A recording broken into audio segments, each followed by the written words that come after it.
Hello. This is pretty much my music experience in 2023 wrapped up. I guess when I was going to all these concerts and like listening to all this music, I was like, hey, I should do like an end of the year write-up about everything I heard, experienced, felt. It turns out that was such a big mistake because it took so long to put this together. But here it is, hopefully in time before the new year. And yeah, I'm just going to ramble about everything, I guess. I'm going to go month by month. And I'm mostly going to talk about how much I liked things. I might say things as well that I didn't like, but if I mention something, it's only because I liked the artist or the project overall. And you know, not everything is perfect, right? Anyway, we'll just start, see how long this goes. Anyway, January, it's a good year, good month. And the first thing that came out was OMG by New Jeans. And pretty much I got New Jeans at the very end of last year because my sister, she sent me Ditto. And I was like, damn, this song is pretty good, but it could explode. And then listen to it more, and yeah, it's pretty much one of the greatest songs of all time. Anyway, we're not talking about that song. We're talking about OMG. And from the get-go, you know, Hanny's low voice just attacking me personally into the hi-hat roll. And, you know, it's just a bit of a bounce, bit of a vibe. I love, like, the reverse piano and, like, how the chorus goes into halftime. Even, like, the little perk lines that come in, like, during the chorus. And the hook itself is, like, you know, turned to a meme and stuff like that.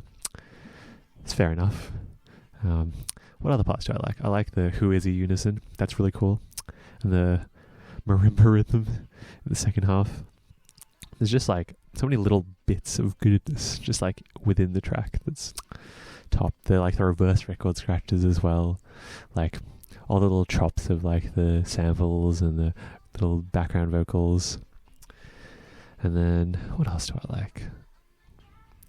Just, like, the da-na-na, the chromatic line. That's really cool.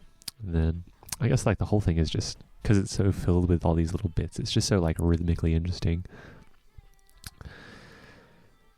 Schwitz by Wolfpack came out last year. Didn't really get a chance to spin it that much until this year. And it's just, you know, another classic Wolfpack record. And I just love the way the Wolfpack records are mixed. You know, Jack has such, like, this unique personal style that, you know, just kind of suckers you into every track.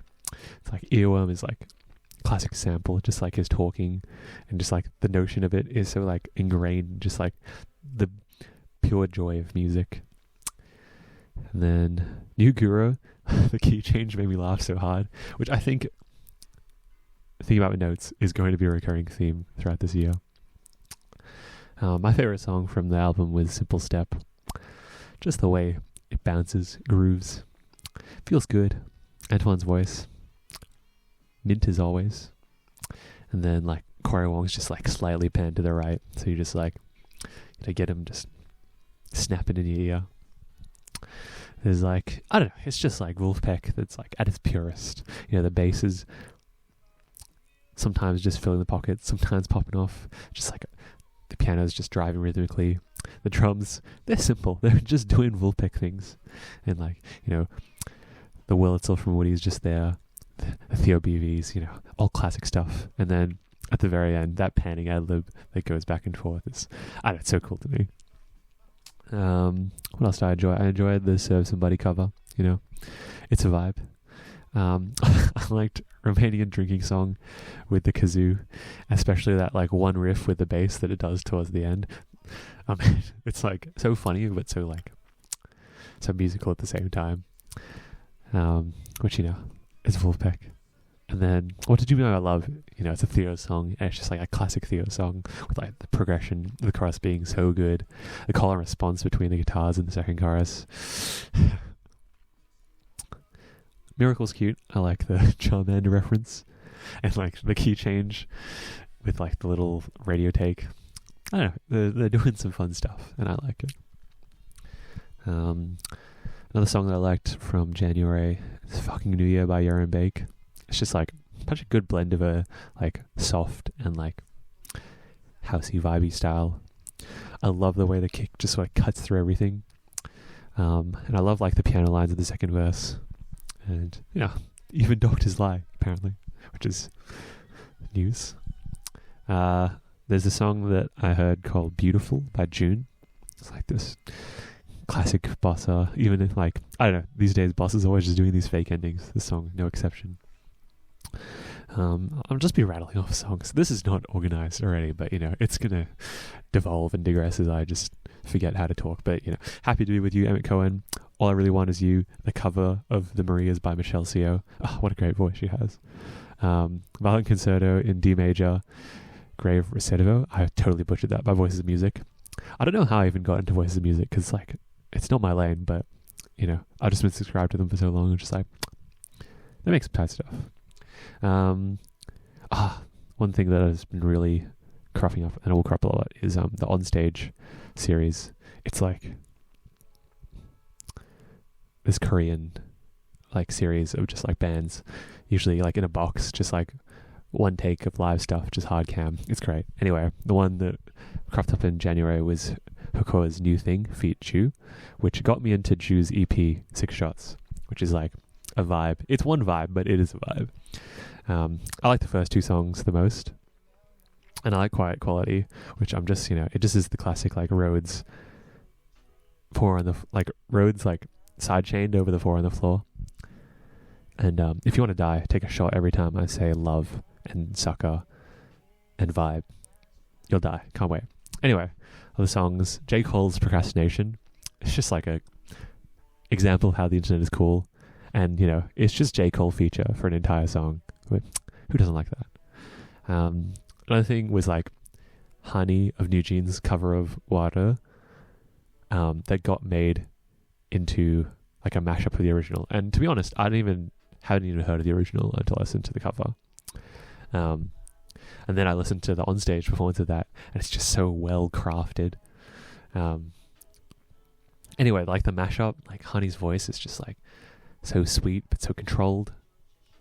It's like, I don't know, like New Jeans as a whole is like has this feeling of naturalness and polish at the same time. Anyway, we'll get to more of that later.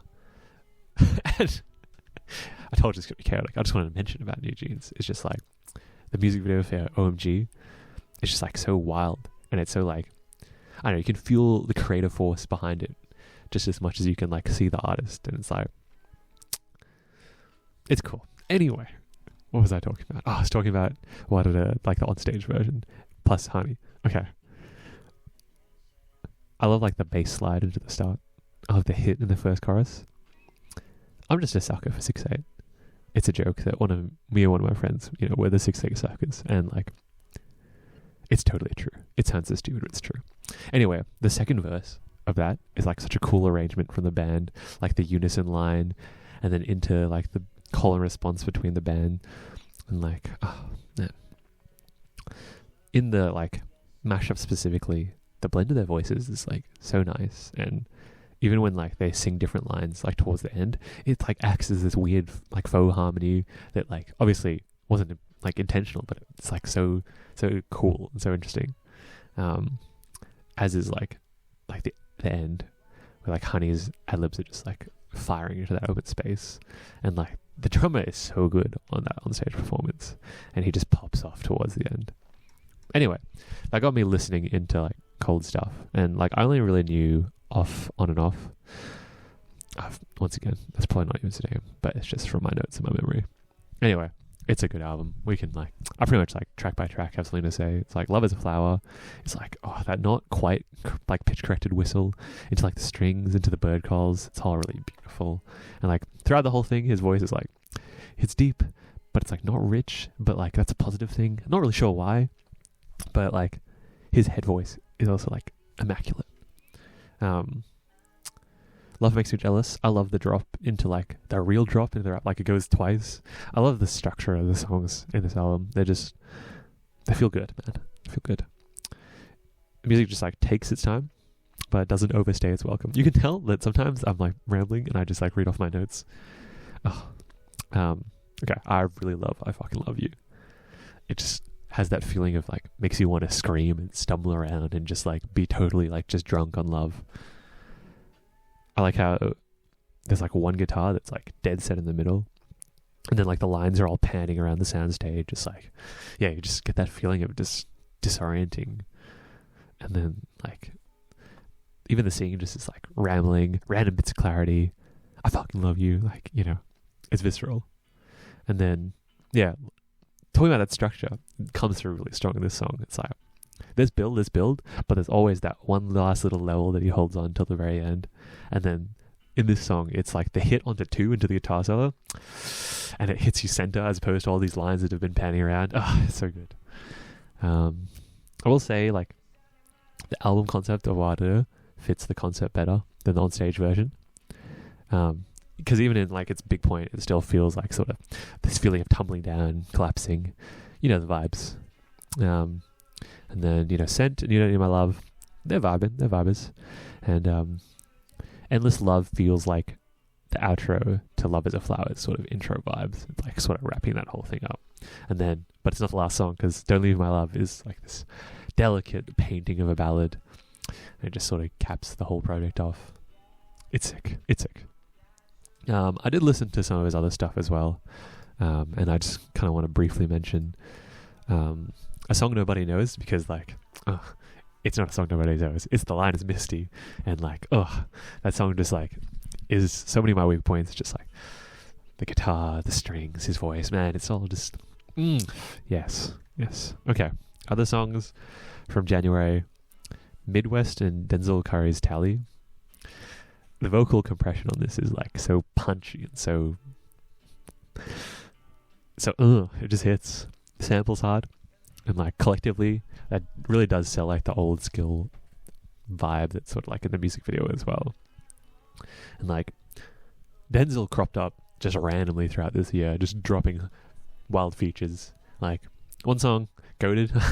I don't like that song, but I like Denzel on it. And just like, I don't know, any song he's on like this year that I mentioned, I'm just like, it's a Denzel feature. There he is. His flows are like so addictive, especially that flow in Tally, the last one. And I just like the ad lib. It's like, where's she from? Anyway, another song that I heard was Raise Your Glass by Herne Yinjin. And like, I got into Les Seraphim when they first came out, and then after the whole Garam thing, then I kind of stopped listening to them. And then like, this is the start of me, like January was re-listening to Anti-Fragile, and like, yeah, it's kind of wild. And then like, I don't know, I really like Yunjin. Like this song, it's not what you'd expect from Idol. I know that's such a hackneyed thing to say for her, but yeah, it's like a comfortable range. And her vocal tone is just so rich. It's like within the confines of like the pop mixing of Les Seraphim, it's a bit harder to tell, but like this is just like so understated. Like even the climax is like not quite explosion, but it's like personal, and it hit really hard personally as well, just because, you know, my life is a train wreck. But yeah, the chord progression is like this blend of like expectation and interest and like predictability. There's that snarky puppy quote of Michael League saying, you know, you want to give the audience a certain percentage of what they expect to hear and then surprise them a little. And I know that chord progression hits that sort of whatever that proportion is for me to make it feel good. I like the vocal change-ups in the last chorus, and like, you know, one of the lines that just stuck with me was just like, in this ugly world where the color is fading. Ooh, it's too real. It's too real. Last thing I want to mention for January is Jake Scott's Good Day, specifically the Mahogany Sessions recording. I don't know how Mahogany does it. Their mixing is always so good. Like, even in the live settings, it's like, yeah, it's goals. But like this song is like cool and not at all polished, but like in a good way. Like the whole thing's a bit loose, like the band's a bit loose, he's a bit vocally loose. Like the sax solo, like the start of it is so funny. But yeah, no, it's a good vibe. And that was my January. It was a good January, I'll say. And now let me check my timestamp. It's like, all right, I'm just gonna write these down. This is going totally unedited, so you're just gonna have to deal with this rambling start stop. All right, we'll call it like 15 minutes in. That's when I start talking about Feb. Okay, February. First thing I want to talk about is Pollen. It's the album by Tennis. Their style is, super distinctive. Like the bass presence, all their synth lines, the way like her voice is like, I don't know her name, I'm sorry, but her voice is like so good at switching from like this gentle tone to like this declarative, just like it is the way it is kind of feel. And they got like their style, but they also have like a bunch of new little bits on this record as well, like the acoustic on Glorietta. My favorite track is Let's Make a Mistake Midnight. The synths on that are like delicious, and the pounding of the bass and drums is like, it just gives that energy. The phrasing so crispy from her, the way the guitar like weaves around, and like just the breakdowns, that like the instrumental breakdowns that happen throughout the song is just, it's cool. It's a good song. And it even has like, I guess like that acoustic sort of percussion bass guitar that comes in at the very end. I guess from that maximum comes to like this minimalism of One Night with Valet, kind of sits there.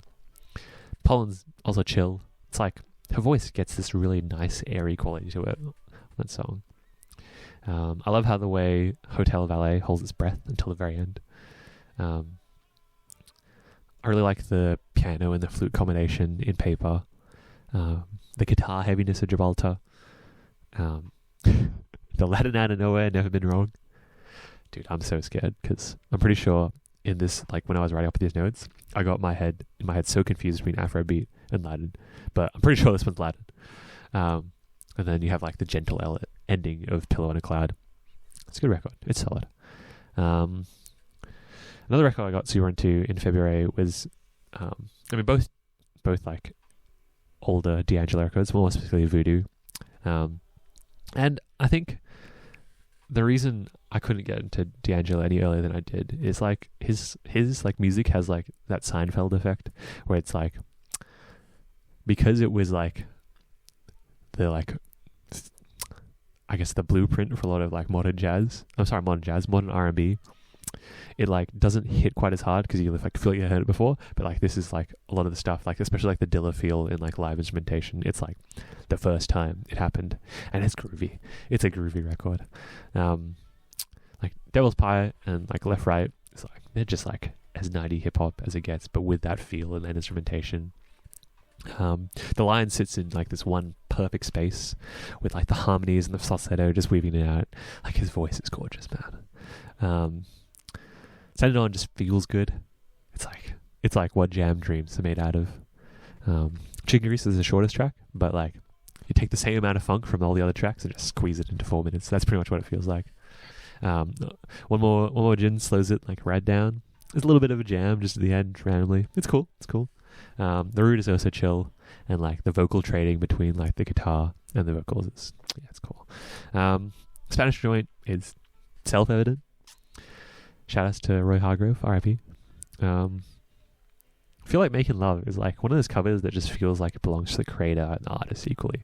The Roberta Flack version is like a mood, but like this one, it just feels like a D'Angelo song. I think like the bass and the horns really help with that.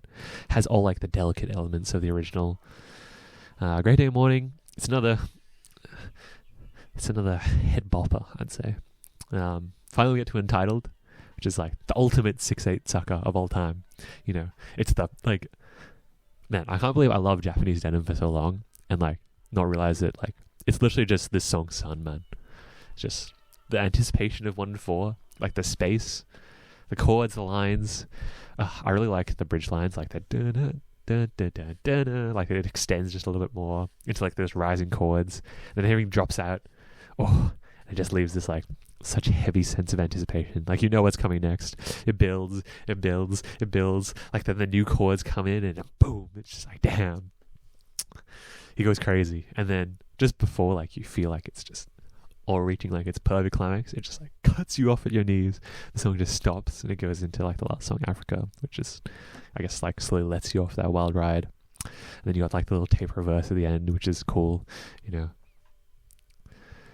know if this is the Seinfeld effect, or there's like records before this that do that. But I guess a bunch of records have done it since, so it's cool to see.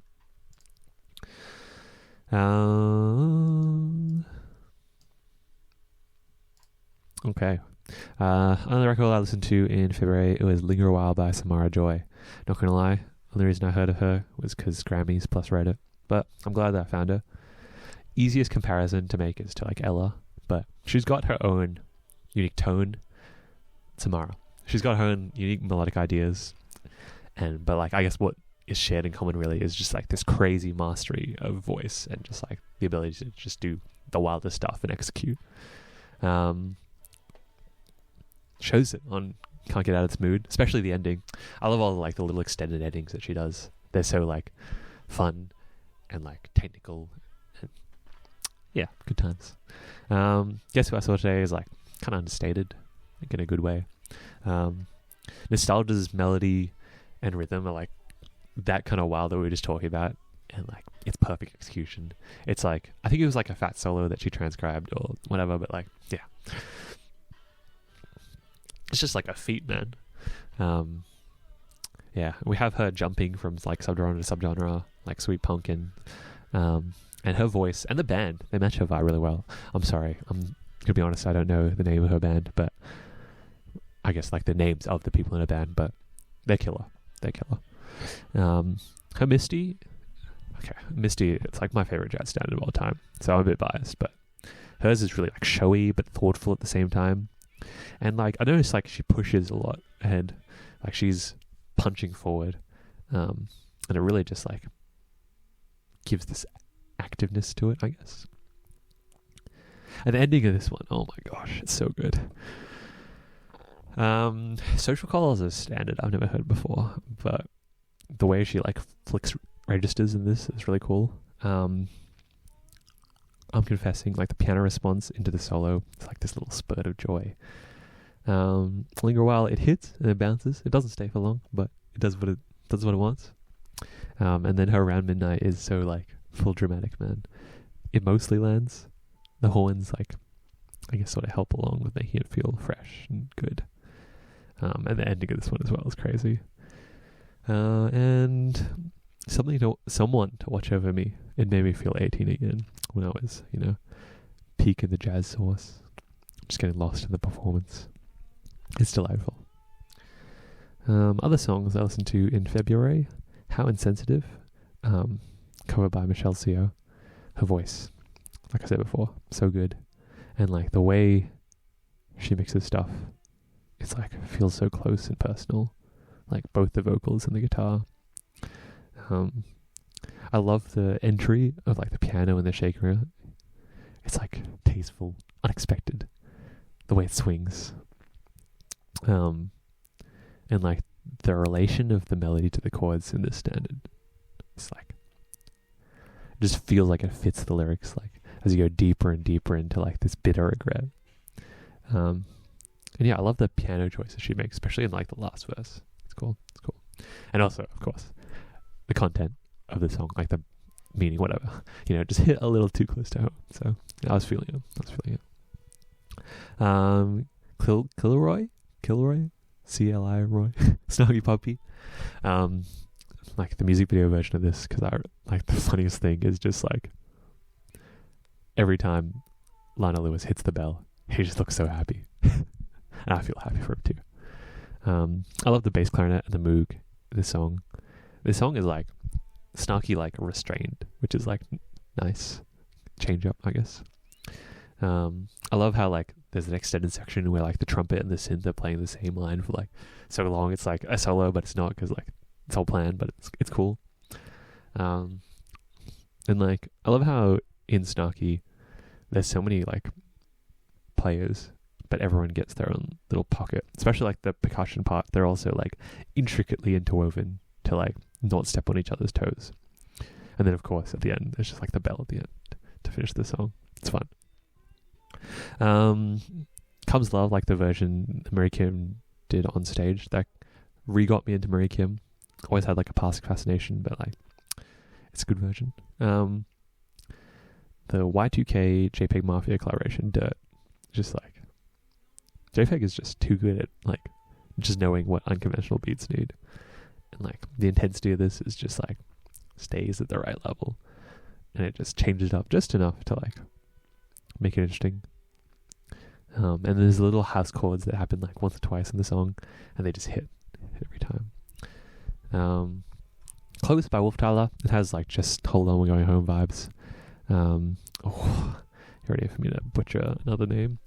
Jeju Yuza by Bae Hyuni. It's an on-stage performance. It's like this weird bossa groove that like turns into a punk thing. It's interesting. I don't even know if I liked it, but it's interesting. I liked it. King DD, the version done by the Consoles, has like this sick ass Rhodes solo. Squirrel Song by Julia Chanade. It's cute. Cool. And I went to 3 concerts in February. I went to Phoebe Bridges, and pretty much for every concert in like the first half of the year, I cried at some point. For this concert, it was like Halloween into Smoke Signals into Funeral. It just destroyed me. But yeah, I sat to like next to the most stereotypical Phoebe fans, like 2 different types, but like both perfectly I'll leave that to imagination, like what that looks like.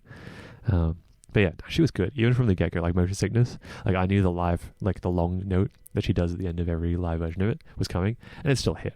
It did not disappoint. Post that really sad section, Chinese Satellite just brought me back to life. And like, yeah, all my favorite parts of songs hit in that concert, which is something that I did not have as much appreciation of as I do now at the end of the year. But yeah, it was good. I know the end was just like so consumingly breathtaking and full. And for the encore, she did like the Boy Genius song that they just released, Emily, I'm Sorry. I love that song. And just like the lines, just like, I'm 27 and I don't know who I am. Damn, what a thing to tell yourself and to admit. I went to Sokomami, and the first thing I found about this concert is that Croxton is a separate building from the Croxton Band Room. So I got lost in the pokies for a bit, trying to find my way, but I got there eventually. There's a lot of crossover crowd from Phoebe. Like, I swear I recognize faces, but if I didn't, there was a lot of Phoebe merch. It's funny. A lot of people told me that Sokomami wasn't good live, but I enjoyed it. Circle the Drain was a vibe. I don't even like this song that much. Unholy Affliction, the live drums and that, went so crazy. That guy. That's my guy. The songs that I cried in was Scorpio Rising, Still Clean, and I got teary in Yellow as Color Eyes. And then it ended with Your Dog, which I love that song, so it's a good time. The last concert I went to in February was the Invictus concert, like their anime concert. I knew like 3 pieces. I went with a friend. It was fun. And the encore, they did like this Attack on Titan thing. It's cute. All right, what is the timestamp for this for March? 28:30. These are so rough. I also need to put a list of all the songs and things that I talk about. That's probably going to miss some stuff, but anyway. If you're still listening, thanks. We're going to keep on going. It's only into March. March, the albums I listened to, 9 at 70 by Leve. As you'll find out later. And I'm such a big Leve fan. And this sated my Leve thirst in the moment that it came out. I love the way that like the instruments covered harmonies, like in Fragile, like the entry into the second half of the first verse, and then like the following and overlapping post-chorus. I like the second half of Valentine with the pulsing strings. It's like a cool arrangement. I like the sneaky movement of like the orchestra into Dear Soulmate, like the hold with the tritone, and the ending is like teasing. I Wish You Love is cute. The solo, it's not really a solo, but like the Fly Me to the Moon quote is cute. Oh my goodness. Alright. I say these names in complete love and not to make fun, but I'm about to butcher it. Igvid Pute Kamur. No shot, that's right, but it's charming. and it like feels quite unfettered from having to be arranged to Leve songs. It's like, you know, it's an orchestral arrangement, so it gets to do its own thing. The the percussion instead of drums and falling behind is it's a bit funny, but the strings more than make up for it. They're so cool in that song. I'm a bit disappointed there's no like shit ad lib for Best Friend, but like having Junior there is nice. And this is like, what am I going to say about this? like the movies, you know, it is quintessential Leve, and it becomes more so as the more songs she releases. It like just is so emblematic of her work. I adore the Nina You, like the standard as by itself, and this is like a delicately slow version. And she does like the Ella run on tight. It's cool. Let You Break My Heart particularly slaps with orchestra. And like What Love Will It Do to You, it's like it plays it pretty by the books, like in the sense that it sounds like a jazz standard in terms of Leve catalog. Yeah, I really like Beautiful Stranger. It was one of my favorite songs from last year, and like the Misty quote always just like takes me away. It's my first time hearing Every Time We Say Goodbye. It's vibe. I think it's quite similar to the other song whose name I won't try to pronounce again, but it's like, because it's like an arrangement first rather than a Leve arrangement, it like has its flair. The albums I listened to that I really enjoyed, Red Moon and Venus by Kali Uchis. Just like from the get-go, In My Garden sets this tone for like this sweet, seductive, calming vibe, and it just spills into the next song, which is I Wish You Roses. I love it. Like just from the snare entry, like the doo-doo, it's a classic. The line with As My Sheets, like the whole like arrangement and part of that, it hits. And just like the whole thing is just lush as fuck, man. Like the ethereal harmonies, like the bouncing synth in the chorus, like the du-du-du-du. It's just, yeah. And like, it's such an interesting perspective to write from as well.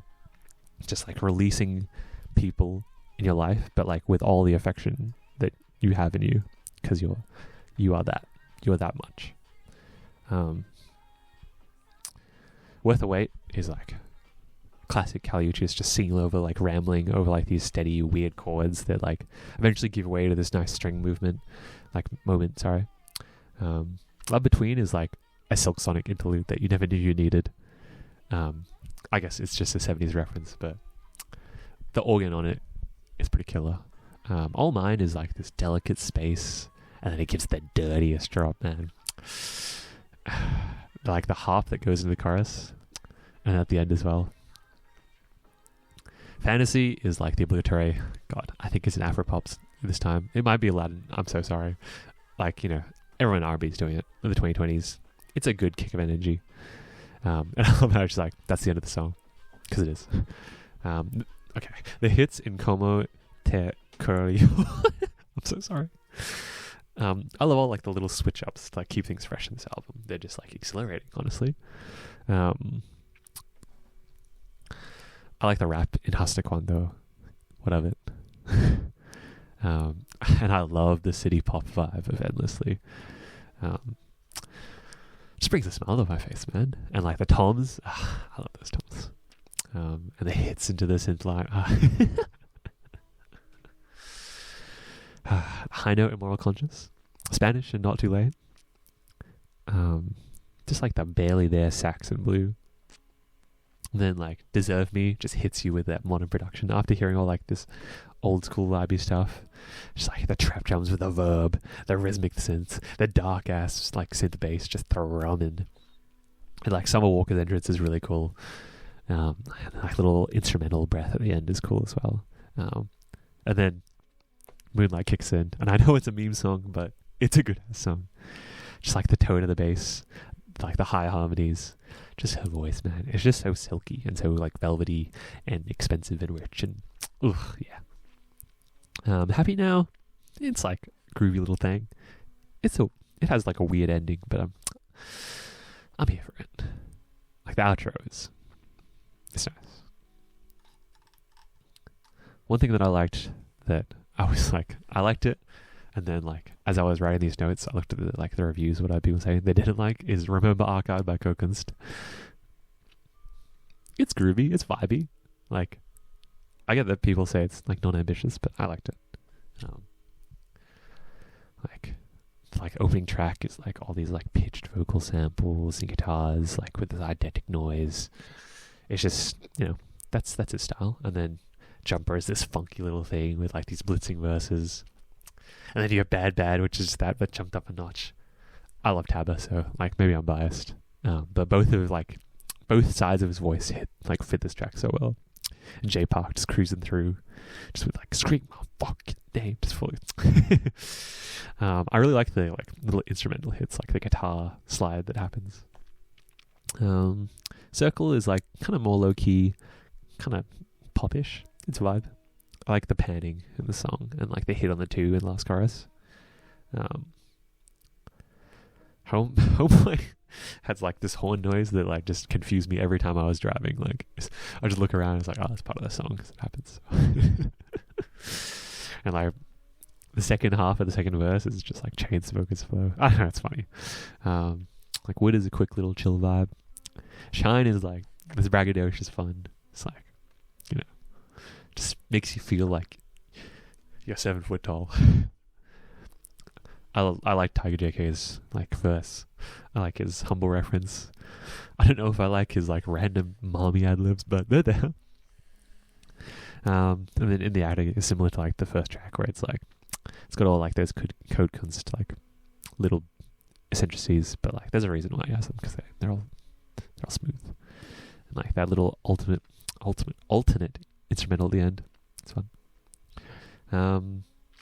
Page 1. Strangely, even though I don't usually like them, I like PH Parts 1. It just flowed, and like the Frank Ocean like OTT ad lib, it's cool. The Stevie Wonder reference. What else? Like the slip hook, I like that. And I fucking love a little bit. It just sort of bleeds like longing and want. It's great. Like the high but not grating sample. The guitar tone is like perfect. Like the sample fill that appears. And Davita's voice. I love Davita. Her voice is just like so gorgeous. It's controlled. It's strong. It's needy in the song. I like the vocal chop of like, I know I said to do a babe in this. Yeah. I'm just like, it's just one of those songs with the melody and the lyrics that just combine perfectly. It's great.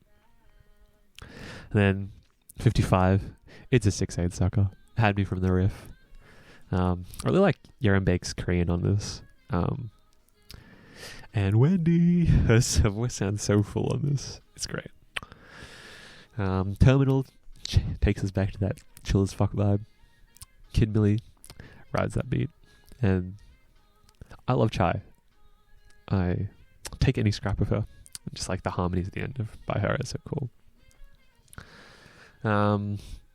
Yeah, like those 3 songs like are my highlight of this album. And the 3 songs after, I'm like, they're alright. Maybe I'll vibe to them eventually. But then yeah, Rec Stop is like a nice way to like bring the whole thing to the end. I like Me Noi, just great.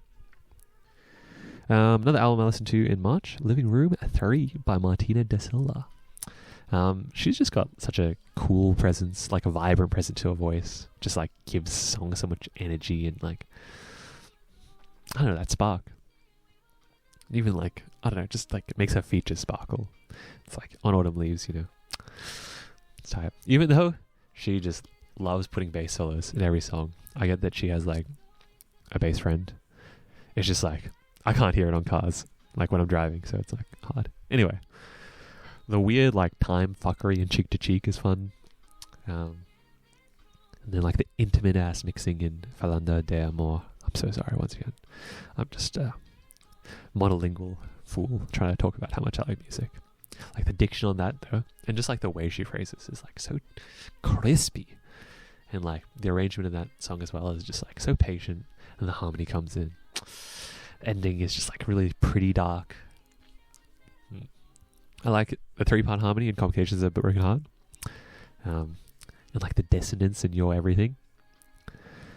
really like Midnight Sun. Like, it just feels like it just dances like really slow through the sky, just like twisting and bending around the stars. And in comparison, like I'll Be Seeing You, it's a fast version of that song, man. And just like I really like the end of it where she just like flexes a bit. It's like you can just see how a genius she is, and like the pockets she like finds. Sem Voce, there's no way that's the right way to say it, but it's really gentle, nice. A 3-part harmony in like the end of the road is like just sends you up to the moon, man.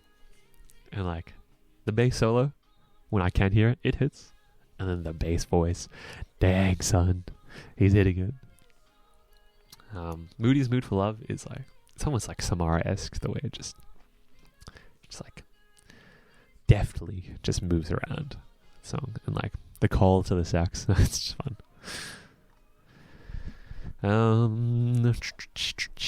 Ready to Be by Twice, another record I listen to. Not my favorite Twice record. It's fun. I like the bass tone on Set Me Free. It's just like, ugh. To be honest, in Set Me Free, they're like so heavily auto-tuned. I don't know why, but like the secret sauce in this song is like the strings. I feel like they're doing just like so much when you pay attention to them. I like the woes in the car, like the whoa, like the placement of like send me, like that was fun. The rap is there. The bridge, it hits hella hard live. We'll get to that later, but and then like the random fill in the last chorus just randomly pops off. Yeah, it's a good song. Moonlight Sunrise, so Ariana coded, and like the kick in this it's a modern kick. It just punches. I like the melodies and the flows of this one. It's like they're not being babysat in the English. I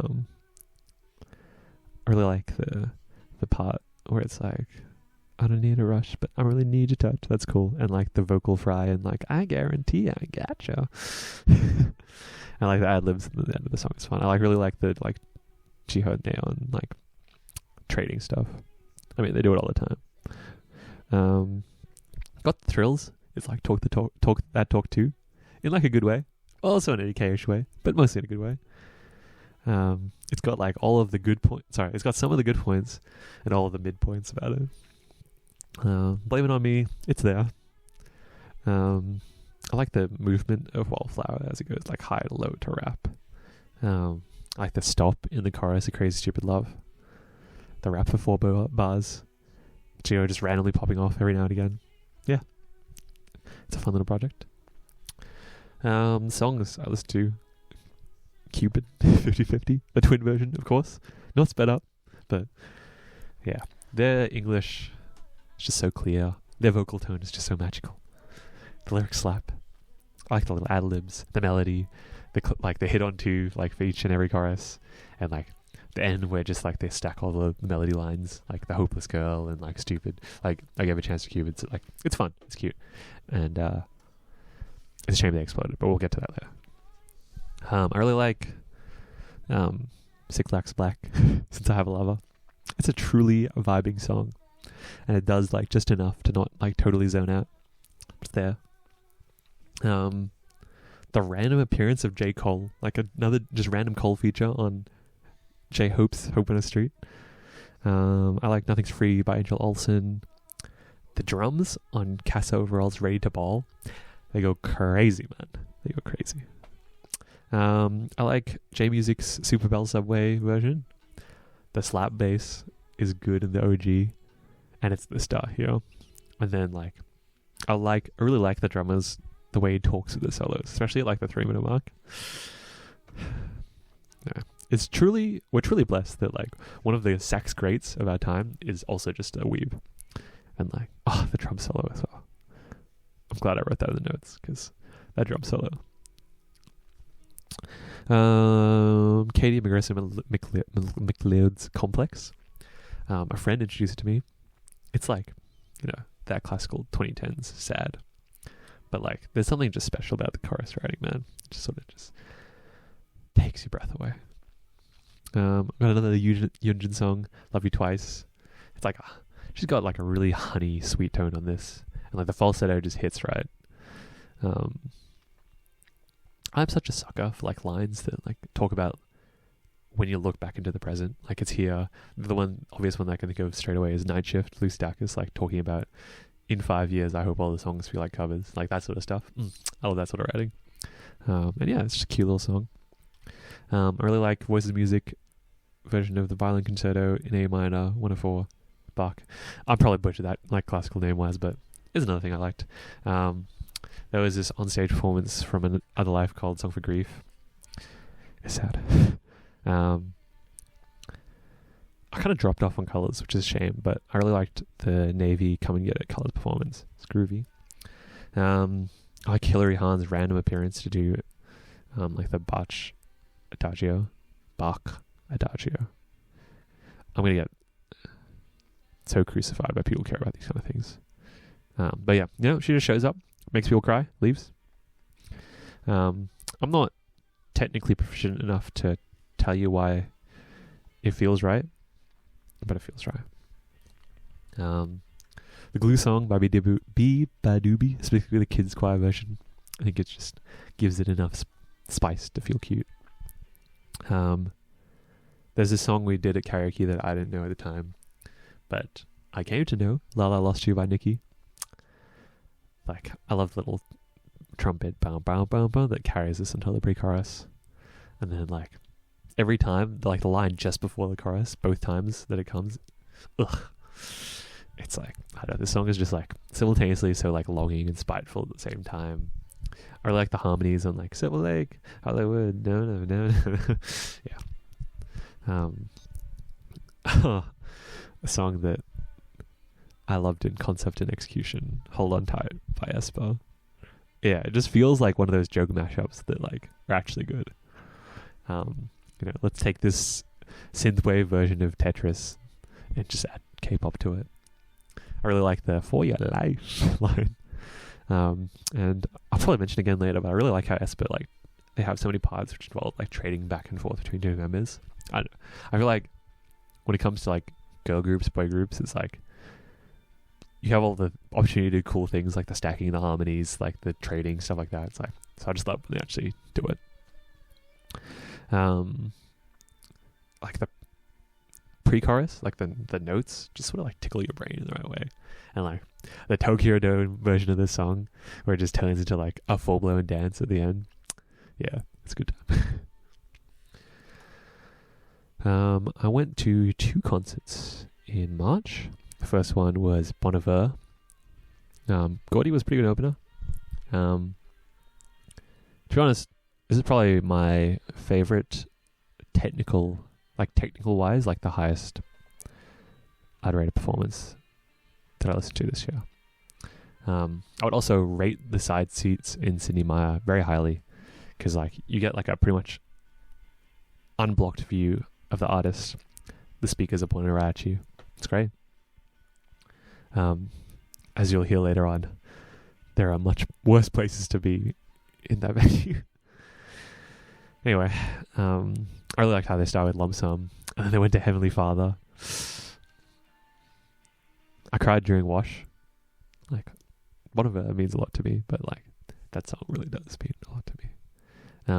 But then he played Creeks, Restacks, and Skinny Love, whole scene, all back to back to back, and it just destroyed me over and over and over again. And like during Restacks, that was when the cool change came, and it just like, the moment. I will remember that moment. It was really funny because some guy asked me, he was like, what drugs I was on, and I was just like, oh yeah, it's just sadness, don't worry about it. Yeah, and it was nice to hear Blood Bank. The other concert I went to was Beach Bunny. In hindsight, they were pretty good. I think, yeah, I appreciated more in hindsight than I did at the time. It's funny because their crowd is like so TikTok based. So it was like anytime they called for like the wall of death was like the gentlest wall of death of all time. Everyone got down on their knees. It's like, no, everyone get up. And then just everyone's kind of stands up. It was funny. I pretty much liked all my favorite Beach Bunny songs. So like Promises, April, Dream Boy. And there was actually, to To be honest, there was quite a few songs I didn't know that were like made them TikTok famous that were from Prom Queen. So I ended up listening to Prom Queen afterwards, and I really liked it. Like Prom Queen, the song itself. Prom King? I'm gonna look it up because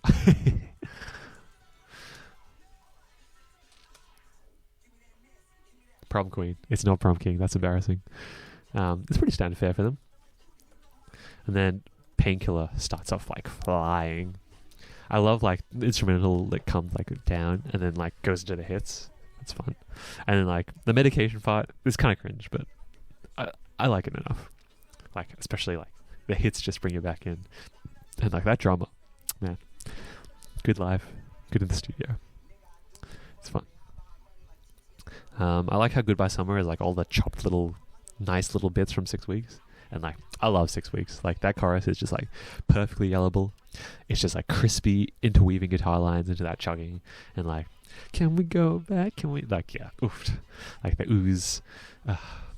I like the get up in the second verse, like the extra long lines in the second chorus, and like the very end where it's like the 2-note, the dun dun I've been it's good stuff.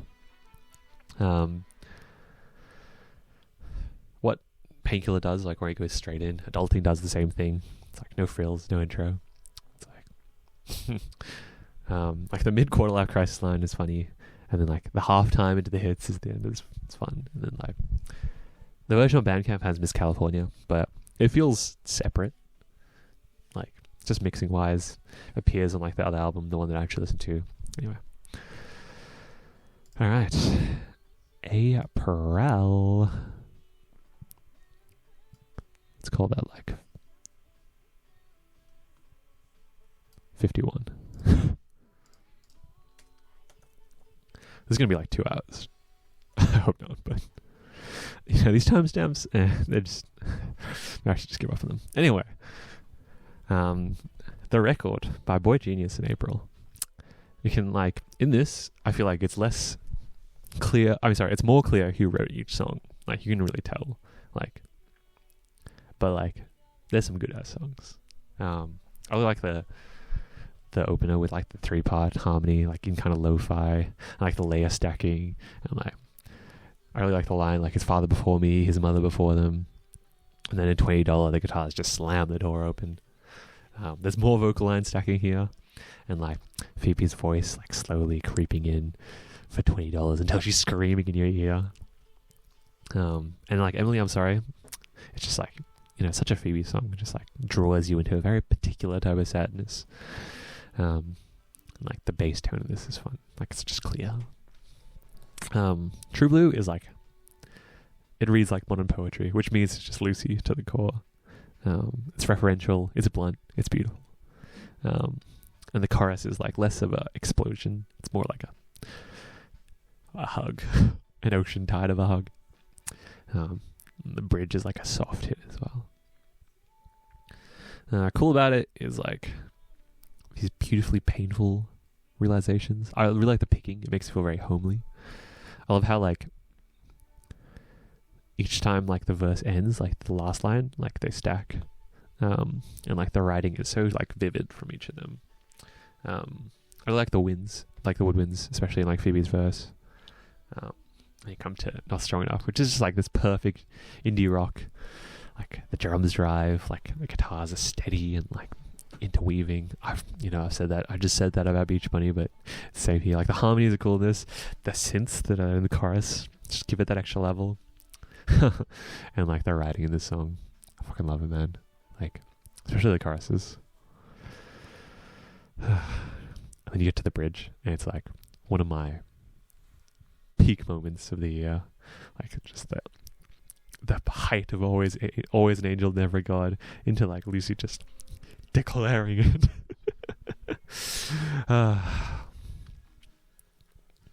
And then like that fill in the last chorus as well, just before the song just drifts away. Revolution Zero is like the recovery from that song. The little like sharpness at the end of lines is just like so Phoebe. I really like the line. It's like, if it isn't love, then what the fuck is it? Like profanity and violence, like kicking someone's teeth in, never sounded like so sweet. And then really like them like taking turns at the line at the end. As like the arrangement slowly just bleeds into like the air, and like the fake fade out, it like baits you into feeling it even harder. I like Leonard Cohen. I think it's a charming, small little moment. More story than song, I guess. I feel like the horny poetry line is something that, like, a label that Leonard would just like love. Wow, I just call them Leonard like we know each other, like we're buddies. The Satanist has this fun groove to it, and like over this like rhythmic chugging. That scream into the slow is really cool. The line like, "You could absolutely break my heart, and that's how I know we're in love." Light as Anything gives like Lucy the stage. I could go on, and I will. Anti-Curse is like Julian coded AF. Like just the spacing of the chords, the very deliberate phrasing, the explosions of sound. And yeah, I really like the ending, like the interpolation of Me and My Dog. The chord change on I Want to Be Happy. And just like, I don't know, it just has you in this moment of like the willing acceptance of hope. But like the characteristic of hope that it doesn't fix anything at all, but you're waiting.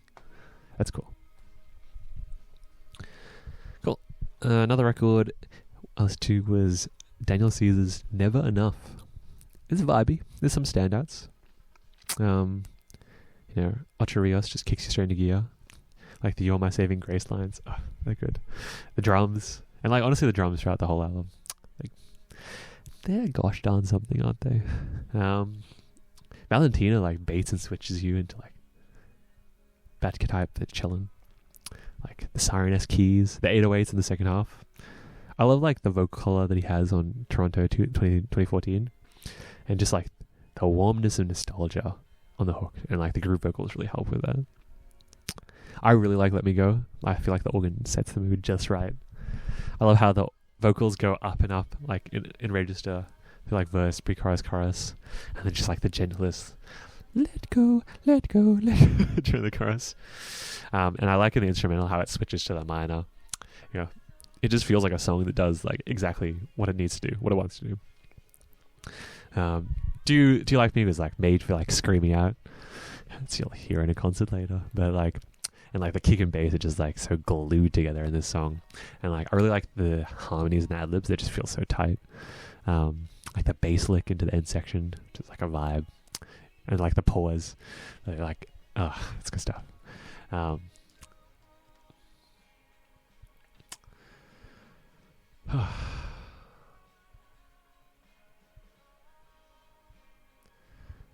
Okay. Sorry. I'm just zoned out for a second.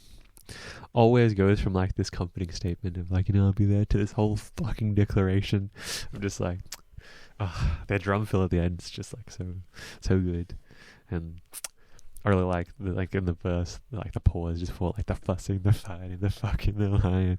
And then cool is like this sobering sadness that follows, like the piano just is steady as the voice just swirl around, and like the strings play like lines from Always. That's cool. And like just like the note of like the cool. I feel like the sparseness of Disillusion keeps it fresh. I love Surfing with Feet's voice. I really like the last little section of this as well. Buyer's Remorse is chill. I feel like the D'Angelo inspiration, never was more apparent on Shot My Baby. I love like the little break before like the guitar line. I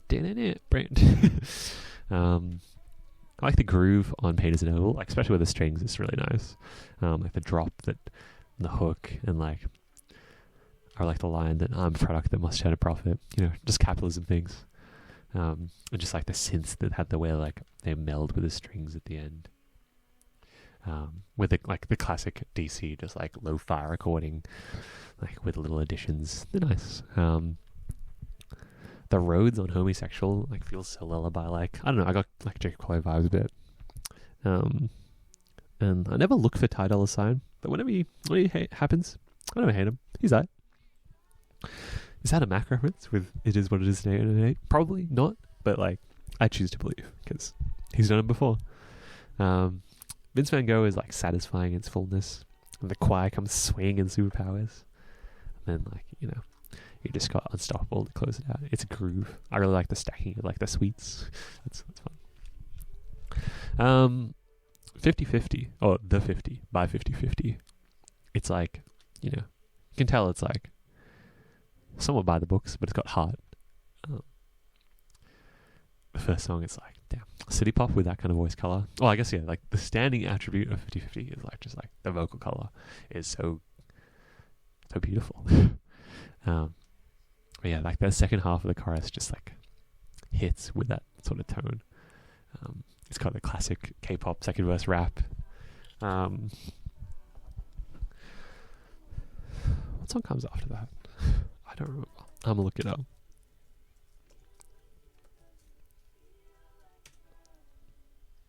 Oh, Loving Me. Yeah. Like, I usually don't like the whole like multi-voice into chorus like thing, like the 2010s classic pop thing, but yeah, I like it here. I like the extended harmonies in the second verse. I even like the random skit that happens during this song.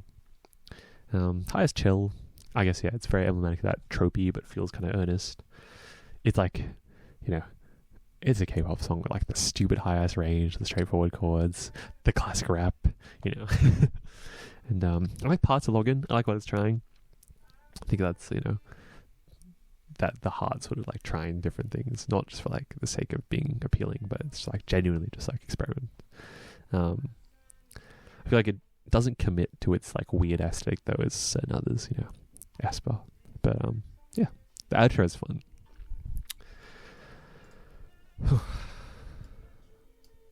I have so much to talk about, it's crazy. Scaring the Ho is by JPEG Mafia and Danny Brown. It's just like this unashamed presentation and exploration of their styles. I love it. Liam Beef Patty just has like this unrelentless, it's relentless pace. Like the changes, the references, the clipped panning samples, the drums that just somehow manage to blast through everything else that's still so like hot to the mix. Steppa Pig has like this harsh snariness in one. It's like exemplified by like the high synth line that just pierces through everything. Just the way that JPEG just like packs all these little bits in. It just feels also chaotic, but like at the same time, like, cause you know, it's very deliberate, it feels cohesive. And Scary Hose is just classic JPEG production. It's like the sample that takes up the full space, but somehow the drums manage to still ultra compress, punch their way through. It's like almost unlistenable, but it's like so interesting. I like the violent ass guitar on Garbage Pail Kids. It just feels so unafraid and bold. Like the DMB on Fentanyl Tester, you know, it could almost be a New Jeans song. And like the milkshake chop is funny as well. My favorite song is Perfect, just the horns, the thickest 808, you know, when it comes in you can just feel that. And I really like at the start, like just the fastest that you're thinking away. And like the second part of the sample that comes in when JPEG starts rapping is nasty. Shut Your Bitch Ass Up is like a meme beat that, like done right essentially. The kickback sample, Orange Juice Jones is a vibe.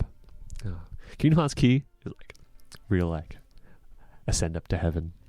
I love how the sample gets fucked up though, and like Red Veil fits on this project like a glove. God Loves You. The sample doesn't need to pop as hard as it does, but it does. And like the bass note choices to just make it even more like deliciously complex. Yeah. And the shake it, you know, back from dirt comes the shake it's again. I love the trumpet in Run the Jewels. And like Jack Harlow combo meal, like the juxtaposition of like the lo-fi aesthetic jazzcore like sample with like the wild JPEG drums. Yeah, we got Singing Mafia back on that. And then God Ho, where just like the organ sample is like the star of that show, and like the descending choir line is so cool. And Where You Get Your Coke From just blasts you with sound. This is out of order, as most of this is, but I'll talk about the DLC slash like deluxe stuff. It's got some crazy samples. I really like the guess what we on, me and Peggy we gone, and then like the way JPEG mirrors that in his verse. The run back, like the vocal stacked, the hyperactive synth parts. Danny's entry with a sicker sample. Men lie, women lie, but the numbers don't. The side, like the at the end where like the sample comes in, but it's like sidechained to the kick. Tell me where to go. It's pretty chill. And then no X something. Like no. Takes us to church one last time. I really like Danny Brown's acapella at the very end as well. It like starts funny, gets serious, ends funny. Anyway, songs in April. Zero by New Jeans. I literally loved this song up onto the chorus. Like the bird noises, the snare noise, the bleepy boopy boy, like it's like the main instrumental. Like the delayed entry of the pre-chorus into the echoes. Like the hold of the tonic at the end of the progression. The build. And then Coca-Cola Machita. Unfortunate, unlucky. But yeah, I really like the breath post-chorus. Like, you know, that's like how to subtly sort of coke it up, but you know. And I really like the vocal chop in the chorus and like the synth line. But, you know, it's funny. I forget how I got. It's probably some like compilation of like songs that made me bop in 2022. But I randomly got into Run to You by Stacey. I really like the percussion choices in this. Like the bass line in this. Like the pre-chorus is like classic build, and then like the gunshot of the bass line is just so satisfying. We like the vocal tone of the chorus, like the major six. I love the sax line in it. I like the little bit, yeah. That's fun. It's a classic K-pop second verse, but it does it well, you know, the rap into the halftime. Yeah. And like I really like the ad-libs at the end. It's just, you know, it's just a very classic 2010s K-pop song, and I like that. You know, I like K-pop. Ensemble from Tatiana, Eva Marie, and Dennis Pohl. I love like the phrasing. Her voice is so gorgeous, and like the guitar placement, like the arrangement, like the timing, the way like the timing flows like between them. I like how in the guitar arrangement it's like all arpeggiation, like he's like the strums come towards the end. French is just such a pretty language. Fight me on that one. Like it's a pretty language. And like the entry of the bass halfway through is like just sublime. Also just like the way in the video, the way that she looks at him, it's like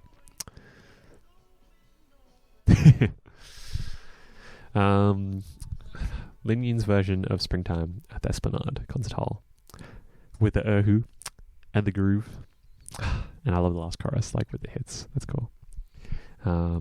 Red Bell and JPEG Mafia's Black Enough. The sample is whack in the best way. Doesn't get in the way of the drum somehow. I love like that distorted kick and like the switch up at the end of JPEG's verse. Manu Lovers All Around, feat Ezzy. It's chill. The Hive, Alex Wheats featuring Emmett Cohen. The drumming on this goes hard, man. It goes. Only You, Kang Zi-won, feat Sam Kim. I like the little turn at the end of the chorus. I like Sam Kim's features in general. And like the harmonies at the end are really nice. Want You by Tava, yeah. The mixing electric guitar is just so raw. And like his voice is raw. It's like so recklessly full, lazy and desperate at the same time. I love the delay that they put on it. It just really paints that picture of like isolation, loneliness. Like the way he pronounces want you, chew, it really hits. And like anytime, yeah, this is another thing I'm a sucker for, just like people counting, like the 1, 2, 3, and especially how it goes like the even rawer recordings is cool in the song. Generously by Soki, feat Shirt and Un. Masiway, Champion Love Song, feat Roll Flash.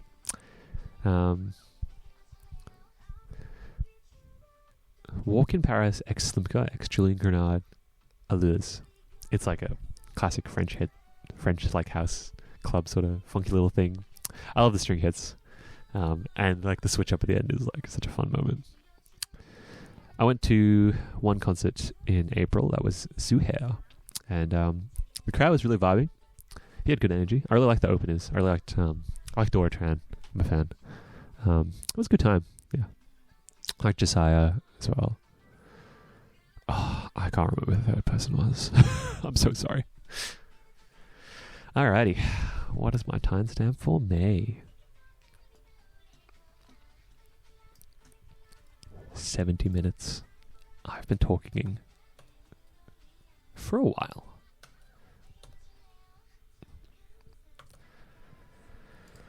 And we're only in May. Okay. Unforgiven by Le Seraphim. I feel like first album is kind of a misnomer when like that first half of it is old songs re-recorded, but it still slaps. I'm just going to ignore all the old stuff because I want to. Even though I like it a lot. It wasn't part of this year. My experience of Blue Flame was not from this year.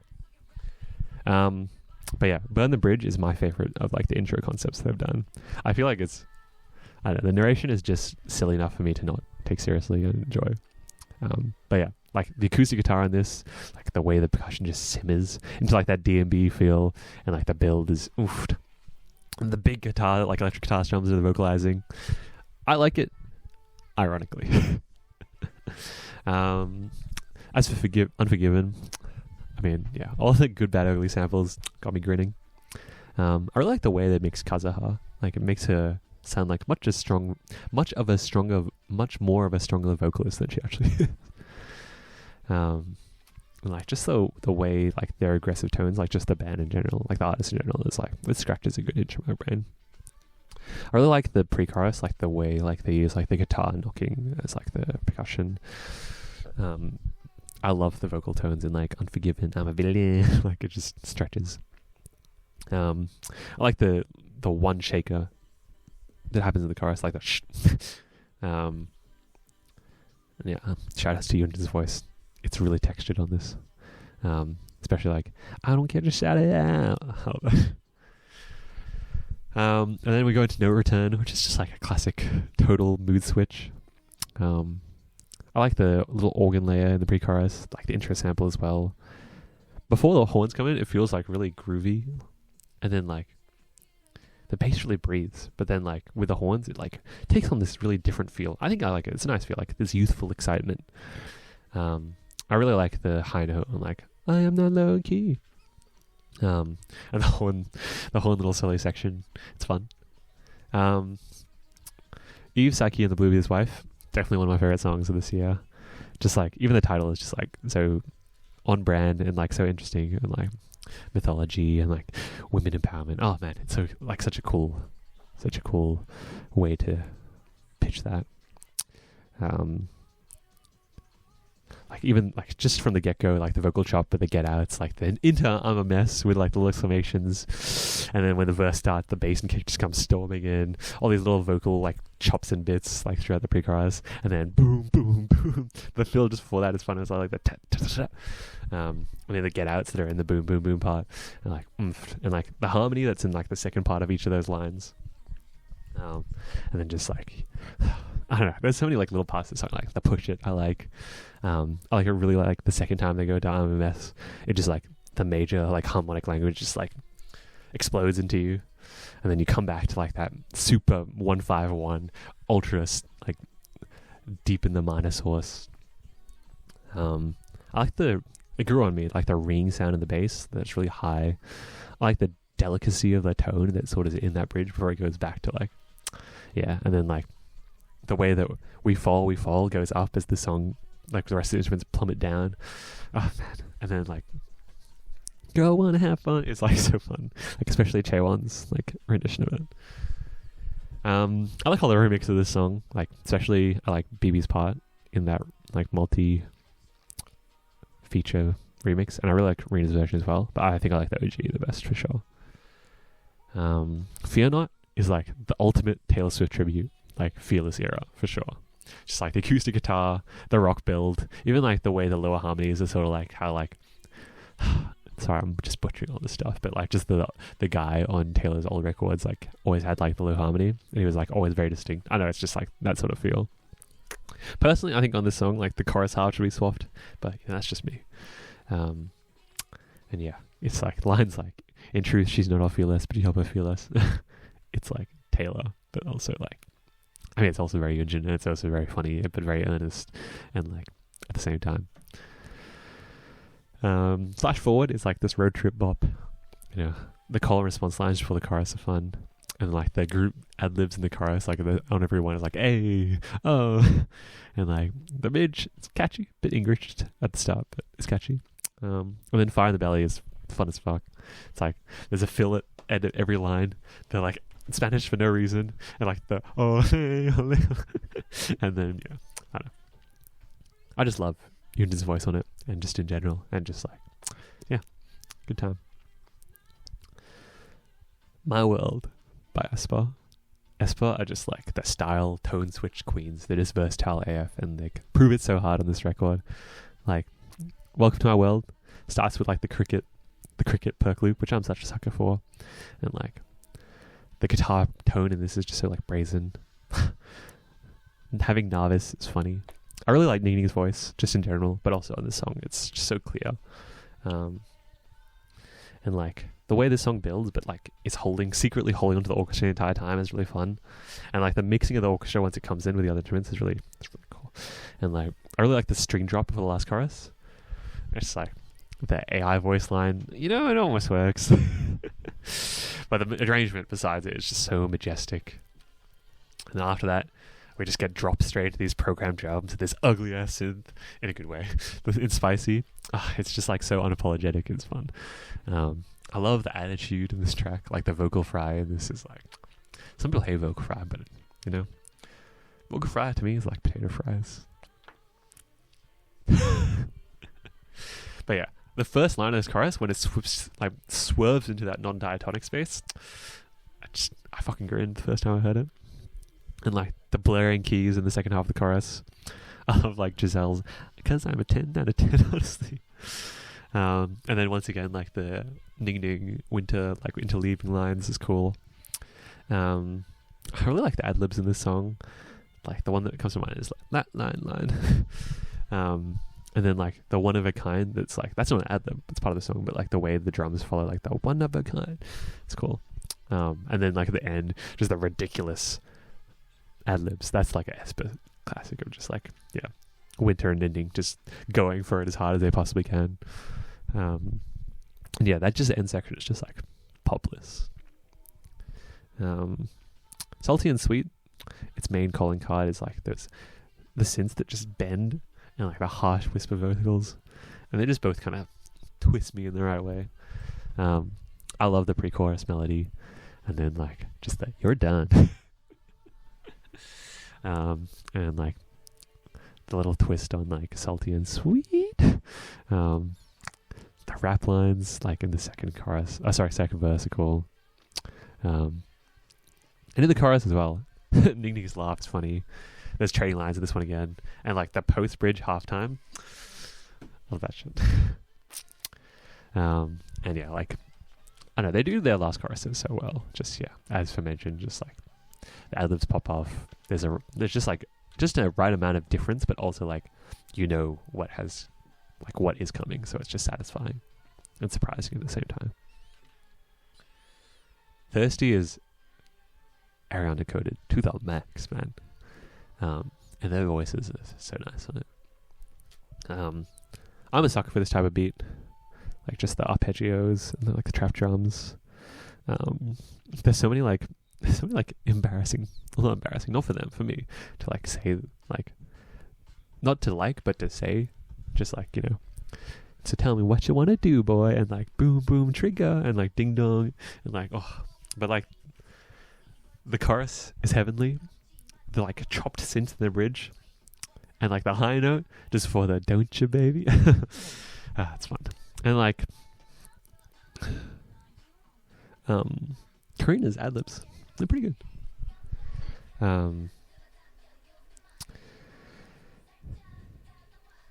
like the ow and the woes. Okay, I'm gonna stop. Well, not for long, but for now.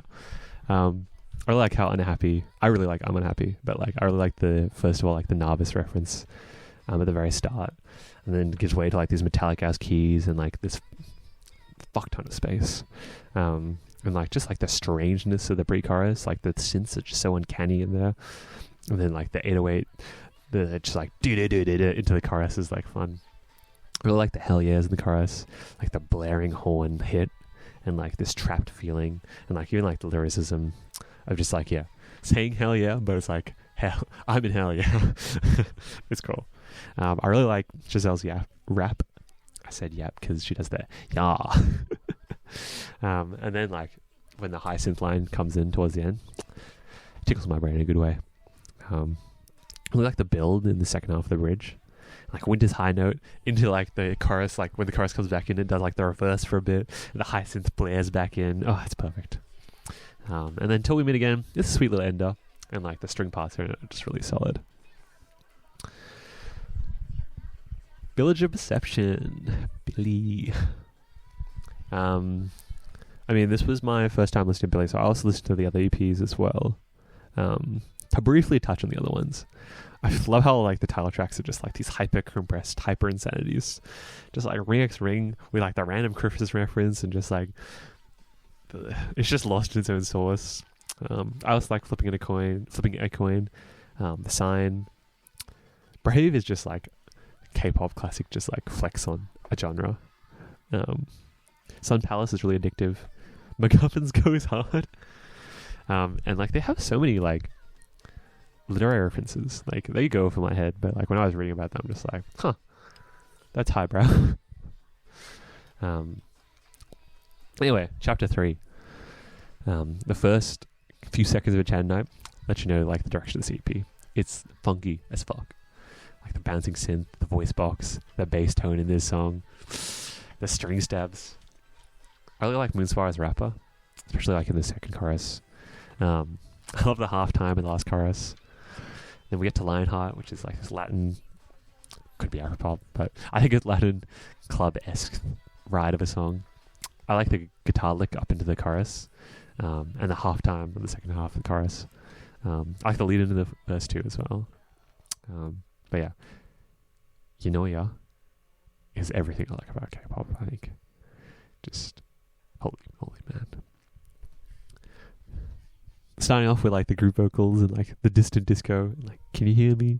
And then the verse just like kicks you in the teeth with funk, or the little like guitar fills and the keys fills. There's like so many harmonies in this song. I love like the cute little heartbeat into the bass line. It's such a funny juxtaposition. Like the way the major feel of the chorus, like the staccato of like rhythm of the melody, the harmonies are just like so gorgeous and like tiki taka. I really like the way the backing vocals like color response, and just like in the second half, the second verse, it just like loses time feel for a bit. It just loses you, and it loses you too in that space. That's really like a cool thing.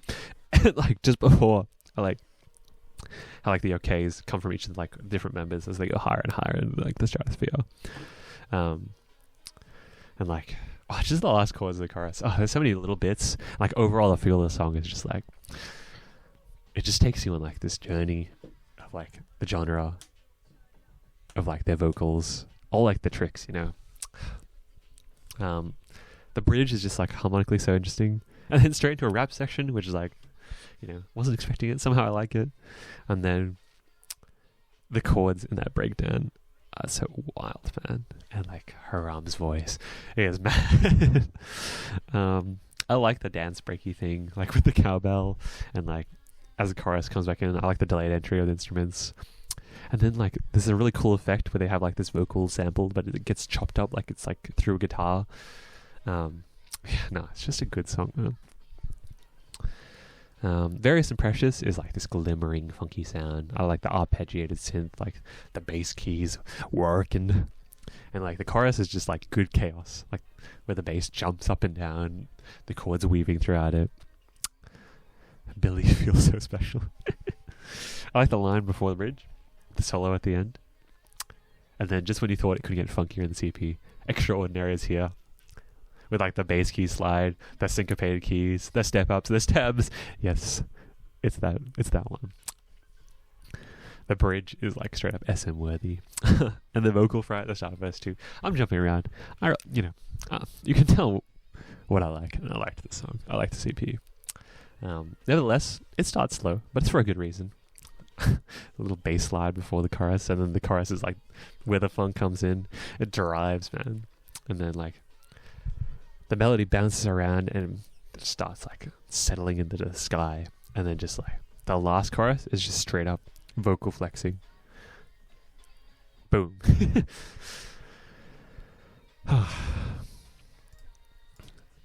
That Feels Good by Jessie Ware. It's pretty much just a record of joy without like any, like no hiding, no reserve, just joy. The first song, That Feels Good, unsurprisingly, it feels good, but more importantly, it feels unashamed. Both of itself and its influences. I really like the shades of like the superstition, and like the horns that come into the end, and like the layer of vocals on top to the breakdown. I like the pianos in Free Yourself. I like how quantized they are because they like feel like a part of the drums. And like the don't stop repeats, like the don't stop, and the call response to the cloud vocals. Just like the layers, the way layers are used in this record are really cool. Like the delayed hit on 2. Pearls is my favorite song. It's such a fucking groove, man.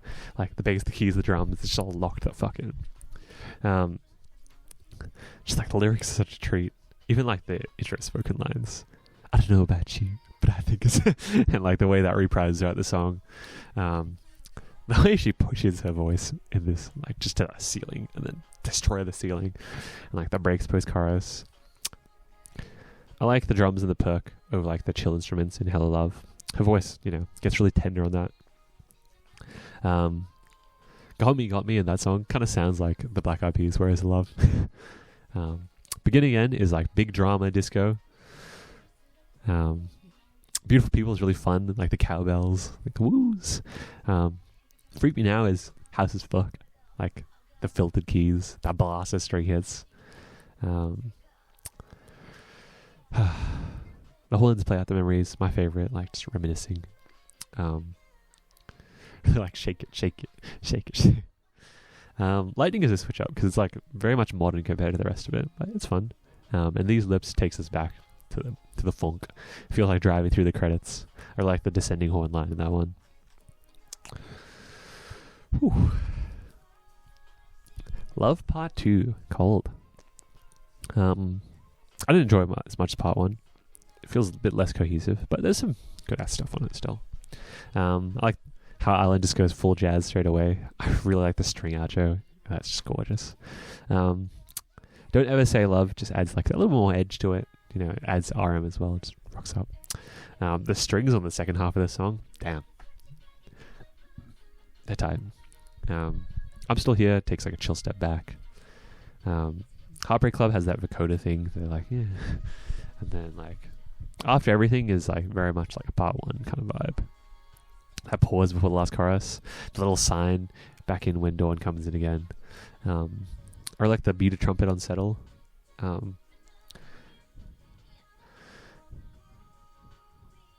Even though he said easily, it's like, classic bossa pop jazz exploration. Yeah, it's nice. Naughty by Davida. It starts like right away with this like OTT'd acoustic and like a voice just drenched in autotune, which pretty much is like the norm for this like record. It's just like she's very autotuned throughout the entire thing, and like instruments are very like punchy as they can be. The album's also really explicit. It's just like these short shots of just like wild raunchiness. Yeah, like the intro is like gentle until the second half, which just preps you for like Ride For Me is just like the sexy punch to the face. Even though it's autotune, I love how like clear but like smooth her voice is, and it flows like the flows that she writes really nice. I like the way Dawn fits on here, and I really like the little acoustic like slide on here and there. Deserve keeps that energy going. To be honest, I like the English version of Naughty better. I'm biased, monolingual, idiot loser over here, but I don't know. She just feels like she feels more comfortable writing in English. I love the little guitar parts in it. I really like the melodies. It's like really beautiful, like batshit crazy and like dancing in the moonlight. Yeah. And I really like the little detune synth at the end of each chorus. The guitars in Don't You Know, they're tasty. It's like a nice slice of want.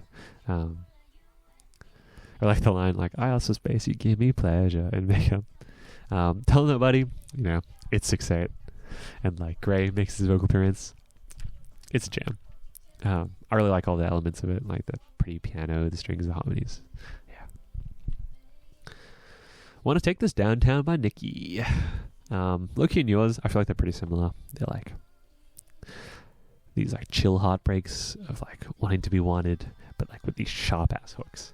And I really like Move. I feel like the hits on each chorus are so satisfying. Like just the space it has, like the lead up each time, like the bass lead up, the guitar line, and like the way she pushes her voice. Yeah, you can feel like the growl in her, and like especially when she says something. It's like, I like the concept storytelling in odds. It's fun. Like the lack of mids and highs is fun. It's like, I really like the change the odds sort of lead-in thing. Yeah, it's a little cute little project. I think like this is when we got tickets to Nicki, and I was just like feeling out the rest of it, just discography. Because I'd only really listened to Nicole. And yeah, it was nice because like Nicole's really nice, but like obviously Nicki's more than that, and like I don't know, it's only really one style of her, which is like the sad side. Anyway, other songs I listened to in May. Oh my god, we're only in May. Camu, The Vibe on the Color Show. It's very like Earth Gang 3K, like 3 stacks coded. I really like the breakdown at the end of that. I'm not even going to attempt to pronounce this. It's a cover by Kim Purem in Fukuoka. It's on our YouTube. Look it up. It's chill. I like Cynical by Silky. I like the bass in the verses and the pre-chorus progression. Yara Bakes, I Know. I like how the synths don't quite sustain all the way to the chorus. I like the delay as well. I really like how like sentimental the progression is. Like with the house beat, you know, it gives it that vibe. I really like that last little bass run before the last chorus. Otis Kane, Clay, Good Life. Alicia Ray, Never Felt Better. I love how powerful her voice is. I like the hits in the chorus and like the drums at the end. It's fun. I don't think this is how you pronounce this name. I've never had to try it. Never had to say it in real life before. But D4VD. This is how it feels with Leve feature. Leve feature. It sounds like Leve feature. I'm sorry. It sounds like a Leve song. But like the chorus is like a nice little kind of lift. Baby Keem, Kendrick Lamar, The Hillbillies. I love the Bon Iver sample. I love that twat ad-lib. That's fun. The whole thing is just fun, and like the way they trade bars and stuff, like the messy reference, and like it's a good time. Weinstein, Apocalypse. Be Who You Are, the Coke Studio song. Mostly because it's wild to me that JID and New Jeans were on the same song. I guess that's kind of foreshadowing for later, but and I like the end of the chorus progression. It's fun. I went to 2 concerts in May. The first one was Twice, and this was in Rod Laver Arena. It was a lot of fun. Me and my sister made matching jackets to wear. That was fun. And like, I guess retroactively, because I got it twice this year. But retroactively, like we were really close, even though like we were in the seats. We were pretty much at the front of the seats, like just before like the split with GA. So yeah, when they all appeared on the screen at the start, I don't know, like at the like in like the midway part of Set Me Free, it's like, damn, this is really happening. This is real. And they all started pre-recorded, but like slowly more and more of them just started like chucking their mics on. Jiho especially. The band was pretty good. I think the drummer and the guitarist stood out from memory. I'm really glad I saw more and more, because it didn't happen the second time. The solos were fun. I think Meters was wild. I'll leave that to your imagination, what part of it was wild. Gio's high note and Feel Special was a highlight. One thing I didn't like was that everyone was sitting. I want a vibe band. Anyway, but one thing, and they didn't even ask, but it was just so vibey that everyone had to, during the medley, just like, literally it's just them flexing their discography. I'm not going to try to pronounce that word. Flexing through their records, and just like, yeah, everyone just had to get up in that moment. It was so fun and so cool, and I was like, why don't we do this the entire time? Yo.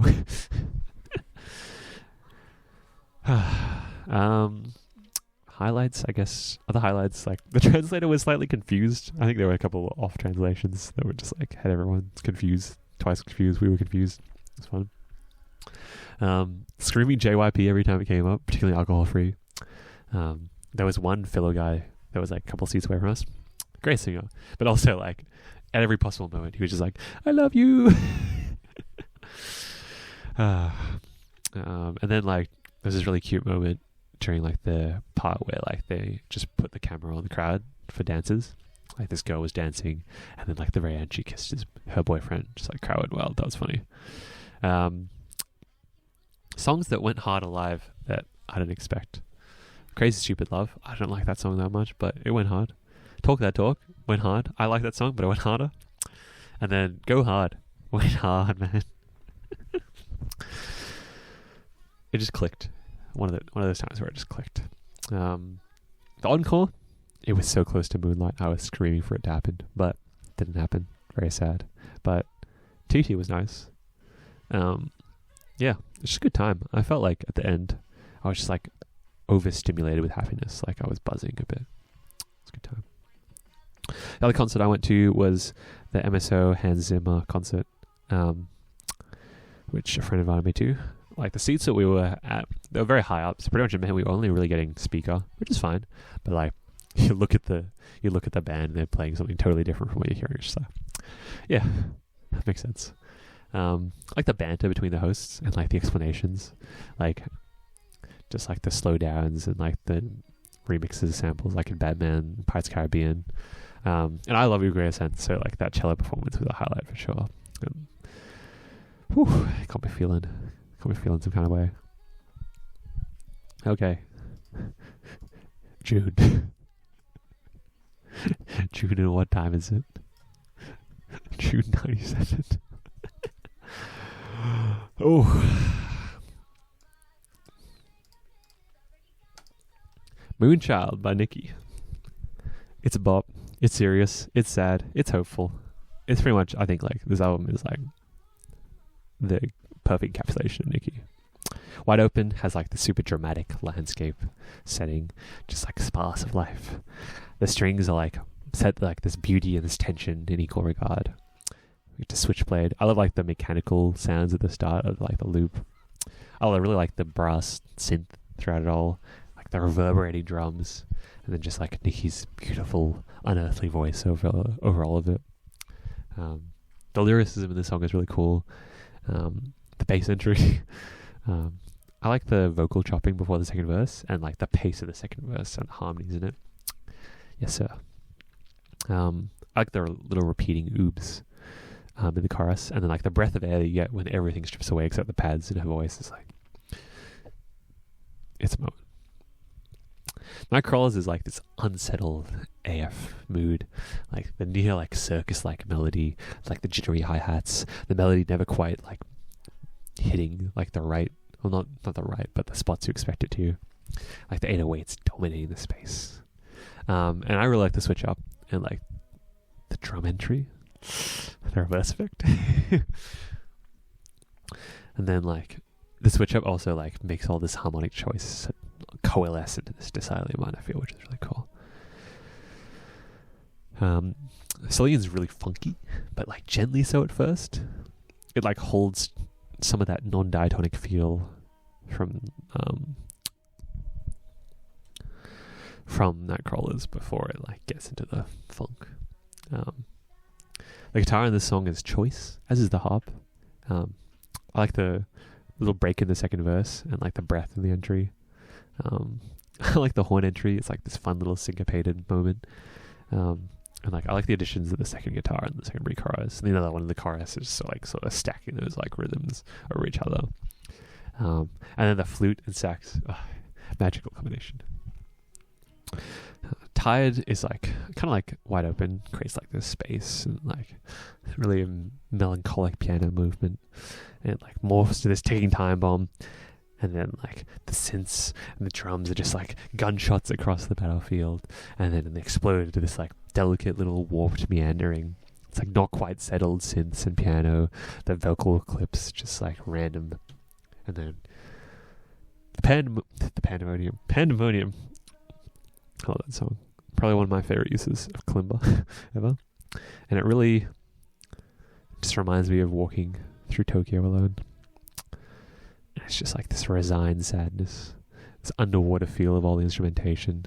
It's just like feels like you're just crawling through the eye of the storm, just watching everything like swirl around you. I really like verse 3. The writing in the song in general is just really good. But yeah, like the acoustic guitars, the synths, and the final chorus. To be honest, Lose is probably the first song I heard from Nicki before I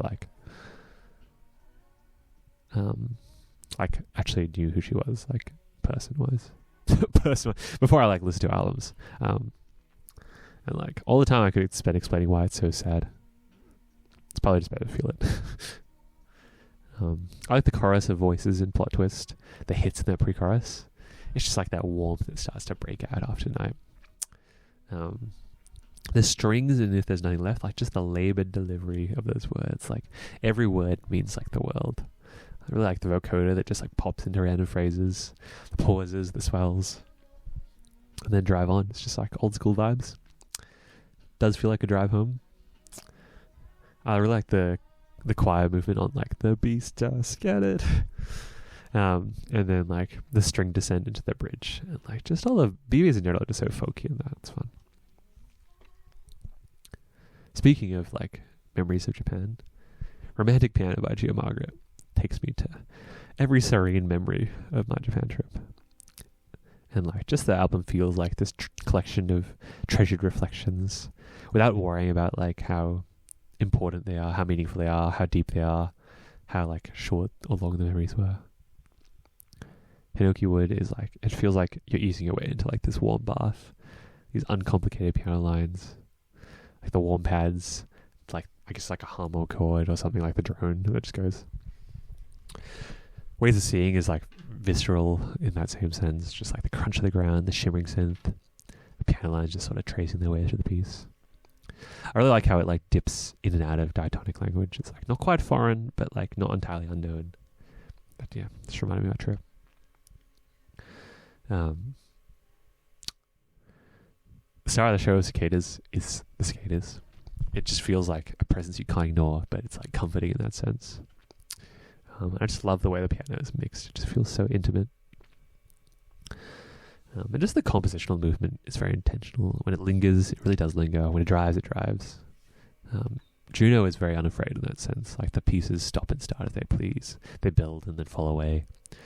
Like sometimes the tempo isn't very strong, but I think it's more like the sense of layers is really strong. I really like how softly the entry of the saxes in a stretch. But City Song is a very biased favorite because like I love Gia's voice so much. I love her melodies, the way she makes herself. She like lets plosives just plosive and linger. It's really powerful, and like her words are just so beautiful. I love the bass guitar in this, and like the gentle drums, like the really random, like the doof, the low frequency stuff. And yeah, like her little BV parts as well. And the way this song just builds, but there's no climax. It just feels like another wave in the ocean, another like breeze of like gust of wind. It's just like man. The chords of Sitting by a Piano are just like spellbinding. I really like the birds chirping. Guitar pieces, like it's self-evident. But I love how like her like compositional chordal ideas are no less like thoughtful. The one with the non-straightforward name, La Langue de l'Ethnie, is probably the most non-complicated of the pieces. Just like these beats which like oscillate from program to like real drums. I really like the bass guitar on this, especially in the second half. And like the little voice clip, I think it's from like a documentary about a piano player turned teacher. Anyway, 2017 starts with like these little snippets of a voice and like eventually gives way to like this piano rhythm with like the sound of children playing, and like the synths start to crowd the space, the bass plays underneath, the piano drives more, the vocal chops come back in, like this simple drum pattern just frames it all. It just like unfolds in real time. And then you get the Alan Watts sample that's like kind of, I guess, like a throwback to Mia Gargret. It's cool. April to April is like this gentle movement, and then like Cinnamon is like dotted with rain, these lingering moments, and they trudge along, drifting through the moment, the memory, and then suddenly it's gone.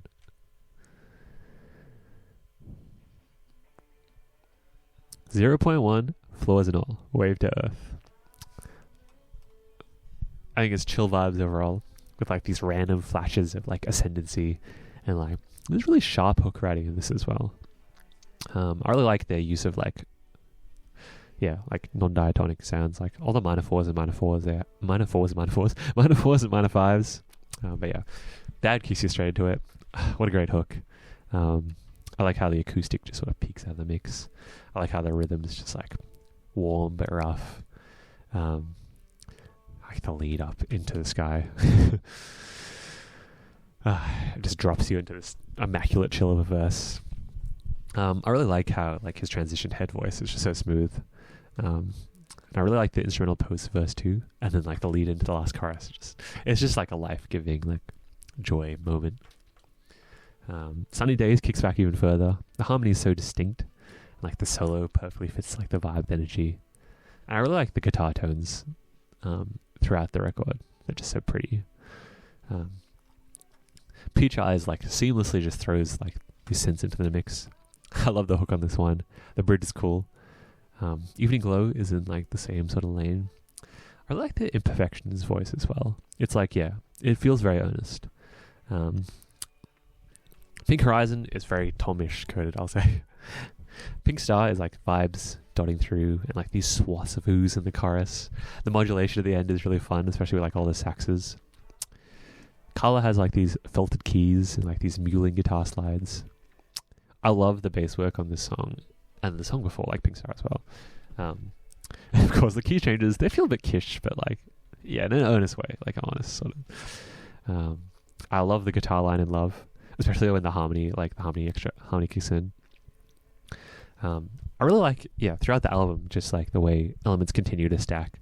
Like they have the piano, they introduce piano, they introduce the pads, they introduce the keys.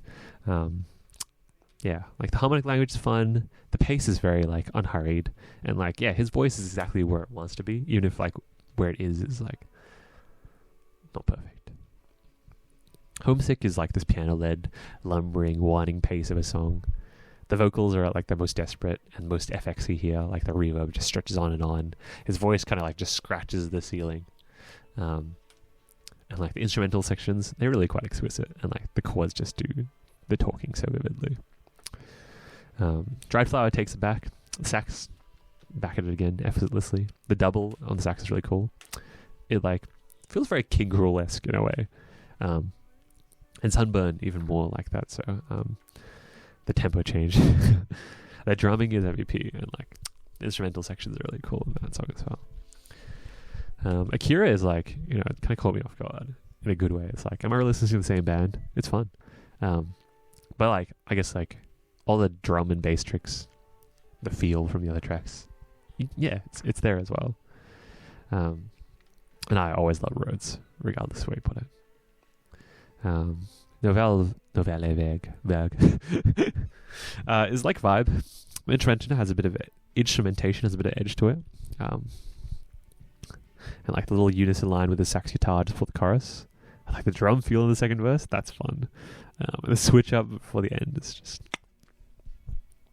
So Real gives me like Nujabes vibes, and then like at the very end, just one more explosion of Holy Mother of Mercy. And like they just pop off, man. Catramine. I don't love Amine, but I sure do love Catronata. And yeah, this is a groove. It's chill. I think, yeah. Once again, I was reading reviews about this, and like people were like, no, it's not as, I guess, experimental, wild as it could have been, but it's groovy. And like, I think Amine is his most palatable to me. Yeah, and I think overall it balances. I really like Let's Talk About It. I love Freddie's verse on it. I like Forever. I like the rap hooks on West Side.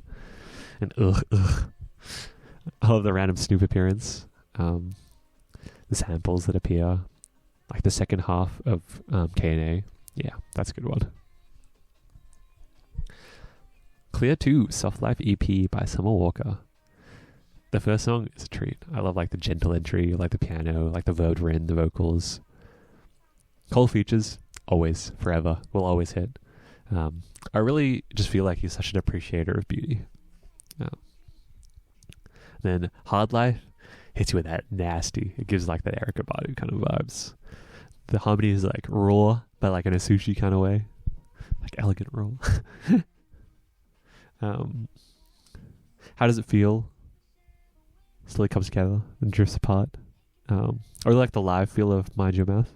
Like the pause, the like little unisons between guitar and bass. The pull-out skit, it could be worse. I really like the sit back funky feel of New Type, and like the ASMR Gambino voice. I rate it. I don't listen to it too often, but when I listen to it, I'm like, yeah, it's here. And just like the organic vegan drums on Finding Peace. And then setup is like, just let me vibe over vibes, you know? Beloved Paradise Jazz, McKinley Dixon. It's jazz rap that almost fully hits for me. I really like the instrumentation in Sunrise. It's like groovy and dramatic at the same time. I like the choir on it. The bass lick in verse 2. I like Live from the Kitchen Table. The sax, the hits, the fills, they're all fun. I like the second half of Tyler Forever. It just sort of scratches that jazz rap itch. And then like the delivery on Story so far is cool.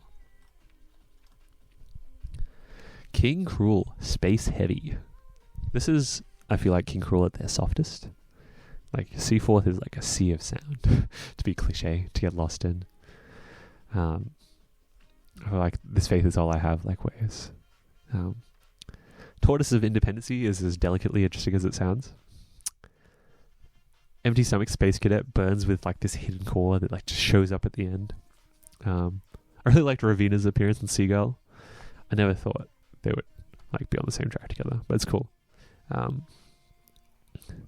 Space Heavy is this explosion, and then Wind Vanishing is that exhale of that explosion. And then If It Was Only Warmth is like true floating in space experience. It's funny how King Cruel has that spacist. Anyway, and then Wednesday Outcast is just like a steady descent down.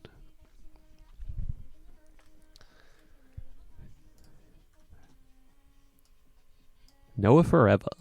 Noah. It's this mash of beauty and brashness. This outlet is like beautifully gorgeous, confusing string instrumental. It's not at all what you feel like you expect from a Noah record. And then you get to I'm a President. The bass in this song is mixed. So fun. Like the horns and then just classic Lewis Cole snare. I really like how catchy and weird the chorus progression is. I love a lot of the solo entries in this record are really fun. Like the piano solo in this one. I like the choir that gets added halfway through. And then like the drum solo is like funny in like a impressive way. And then the gong, of course. I like the solos in Abyss. The hits there as well. I like the melody in Real Nice Moment. And the piano just echoing that like sentiment. I feel like the drop back when they drop back BPM in Nightmare, it just lets like the funk through the door. Same smile, different faces, really wonderful. I like how Genevieve is mixed so close and the strings are so far. The chords on Hot Girl, I don't do Hot Girls Like chords. I like the slow jam of like Ride That Dolphin, and then it will get real, sort of cruises through, but like a cruise missile cruise. I like the clabby halfway through Woo, and like the sax entry, the squeak. Crash the Car is like interesting ballad. I like the bridging strings, the sax, Lewis Cole doing his thing, the choir, and the last chorus, man.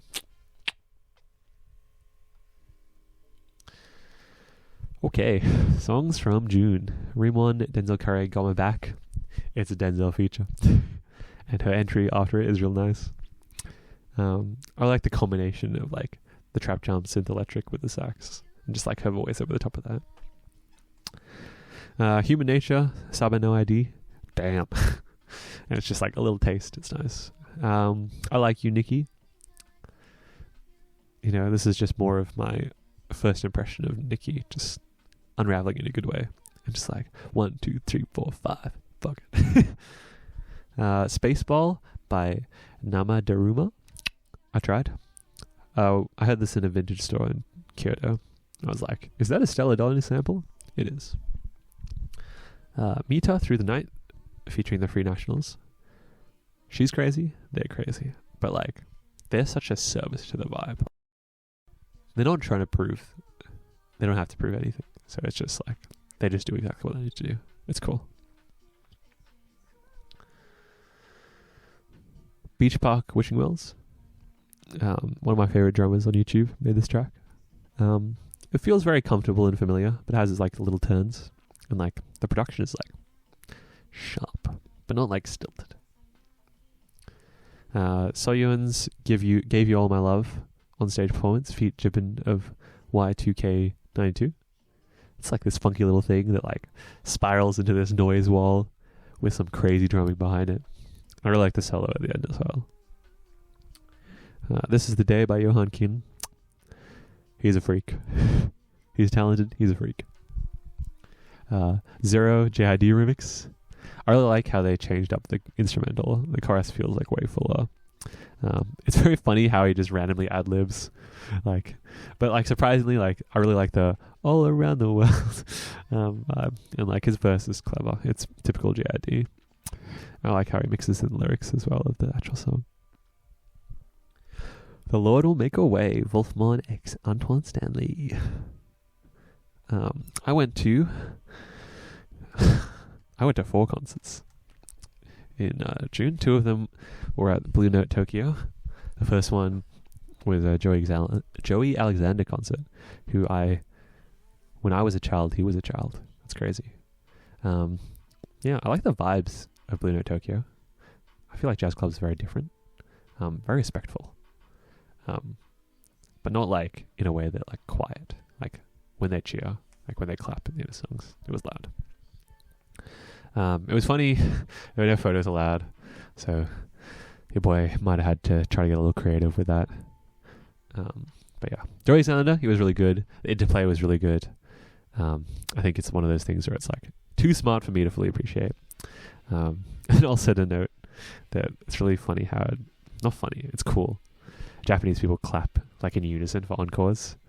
It's like keeps the whole thing going. I feel like, yeah, in Melbourne sometimes like encores die down a bit, like after people run out of voice, like the hype people run out of voice. But like, yeah, in Japan they just clap at the same time, like a beat, until someone comes back. It's fun. And then after that, so the story with Leve is that I tried to get tickets for her here in Australia, and I couldn't both times, which is very sad. So I pretty much, not necessarily I went to Japan just to see her, but I extended my already planned Japan trip to see her. And it was a really good fucking time. Blue Note Tokyo, they all have, each like performer has their own individual drink. So I bought her drink. It was very expensive. It was quite nice. Then her merch was just one shirt, but it was cash only. So I had to run to a convenience store. That was a bit memorable. To be honest, it definitely was not the cleanest concert. in terms of her technical performance. She like forgot words. She like was hella rushing the entire time, but she was insanely charming. Like the way she spoke, the reverence she had for the moment. Like you could tell, like as she was talking about it, as she was singing about it, like as she was like, I don't know, just the way she was playing. It was just, yeah, I was very suckered in. And yeah, like it was such a unique experience being in there, like, you know, being in Japan. It's like the only time people made noise during songs was to make blah, blah, blah as loud as possible. Otherwise, it was just like complete reverence, clapping only after songs were done, hanging on to every word. Like barely anyone was even eating, which like people were eating during Jerry Alexander. So yeah.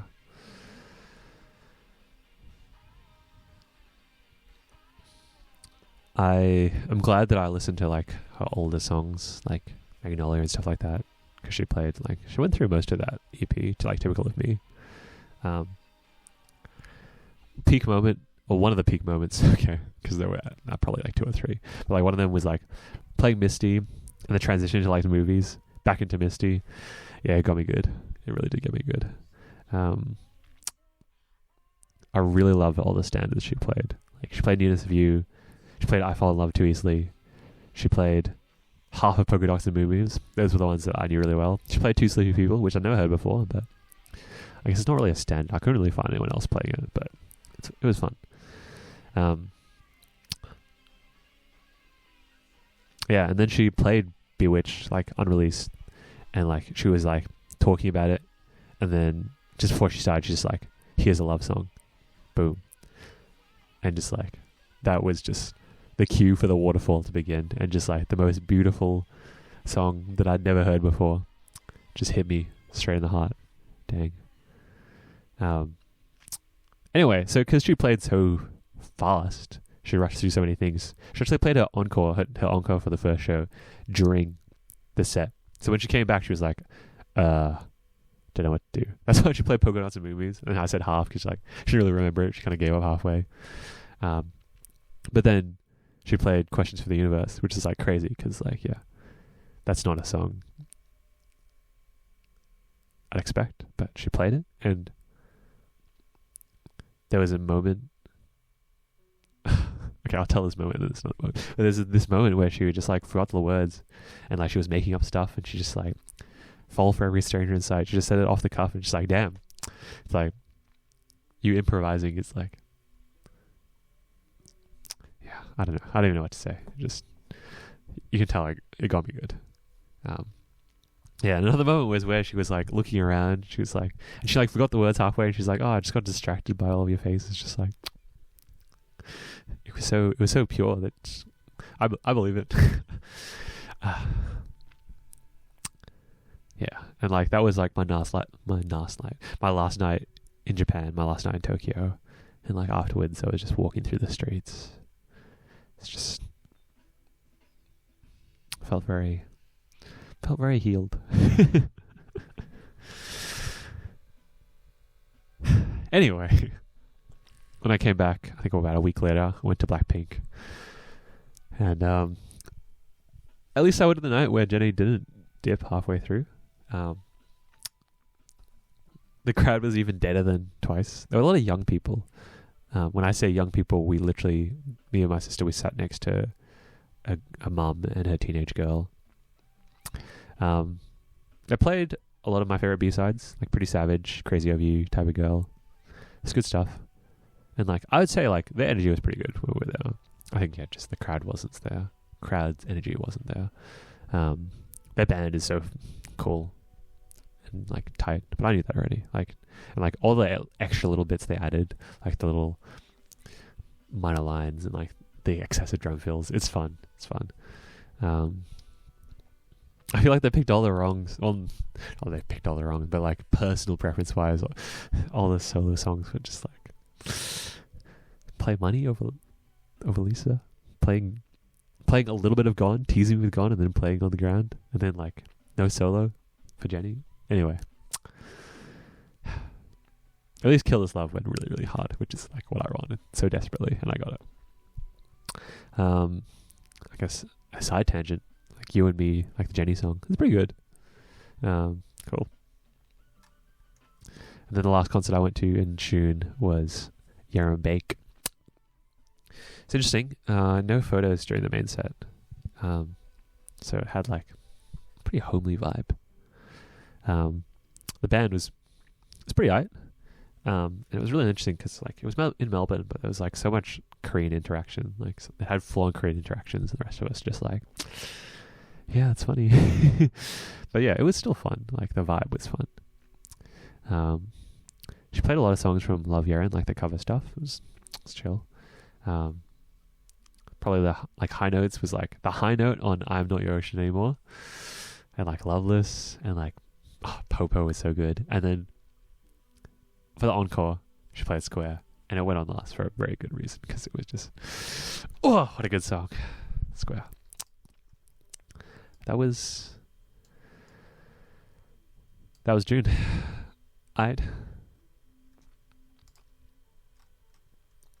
Timestamp. That was a long, very exciting month for me, music-wise. 125.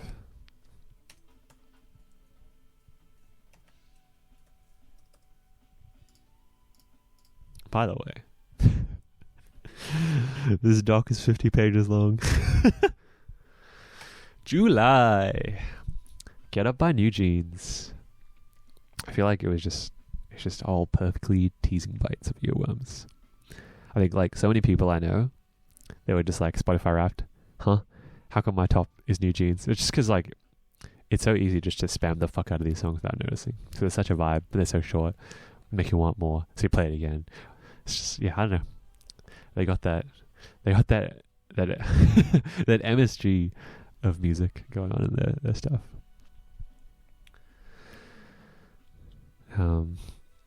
New Jeans itself, like a little shuffle groove to kick things off. This harsh ass bass tone with like the delicate vocal tone. The killer hook with like the little vocal chops and like the harp that's occasionally chopped in as well. It's like new hair, new teeth, you know. It's just, you know that one. If you know, you know. I really like the stacking harmony, like the second time around, and like the little ticking sounds at the end. Super Shy is like hyper compressed modern pop in the best way possible. It's like the two catchiest hooks of the year in one song. It's like only runs off two grooves, but yeah, just like the drums, the Powerpuff Girl sample, the two chords in a dream. It just does exactly what it wants to, pinches it and runs. I love like the delay in like each of the synths attack. Like the chord doesn't come in straight away; it just like kind of quick bleeds in. Like little pauses here and there in the song, and like little fun percussion little bits. And at the end, like I really like the chopped little FX voice that puts like the hooks at the same time. Like You Don't Even Know My Name and like Super Shy at the top as well. Yeah. I like the horns in ETA and like the chops, the high pass on the drums and like the barely there pads, club bass, you know. And yeah, it is the way the songs are written for them. It's like the vocal range is just perfect to make them sound so like natural and like so free. I love the hook. You know, it's just back-to-back homers on these hooks, honestly. I really like the pre-chorus, the back and forth, you know. It's like trading. It's also a TikTok meme now, you know. And like whatever that second layer of percussion is that gets added in the pre-chorus, it's really nice. And yeah, like even the way it ends is like technically doesn't make any sense. Like Need a Boy on My Arm after we just talked about some guy that's probably cheating. Doesn't make any sense, but it's there. And I like it. So Cool With You is like ice cold, but it's like easy on the ears. Their voices are really smooth on this one, for sure. I love like the harmonies in the pre-chorus, especially like the second time, and like the side chain pads. And like at the very end, like sorry, not the very end, but like during the Cool With You like hook, like the words like the nada and like stuff like that is cool. I like the ending of verse 1, like the mixing and stuff like that. And now when I first heard this song, I heard it in the music video and Get Up comes straight after, and I was floored the first time I heard it. And then like I was like, can't wait to listen to the full version of the album. Joke's on me, that's the full version.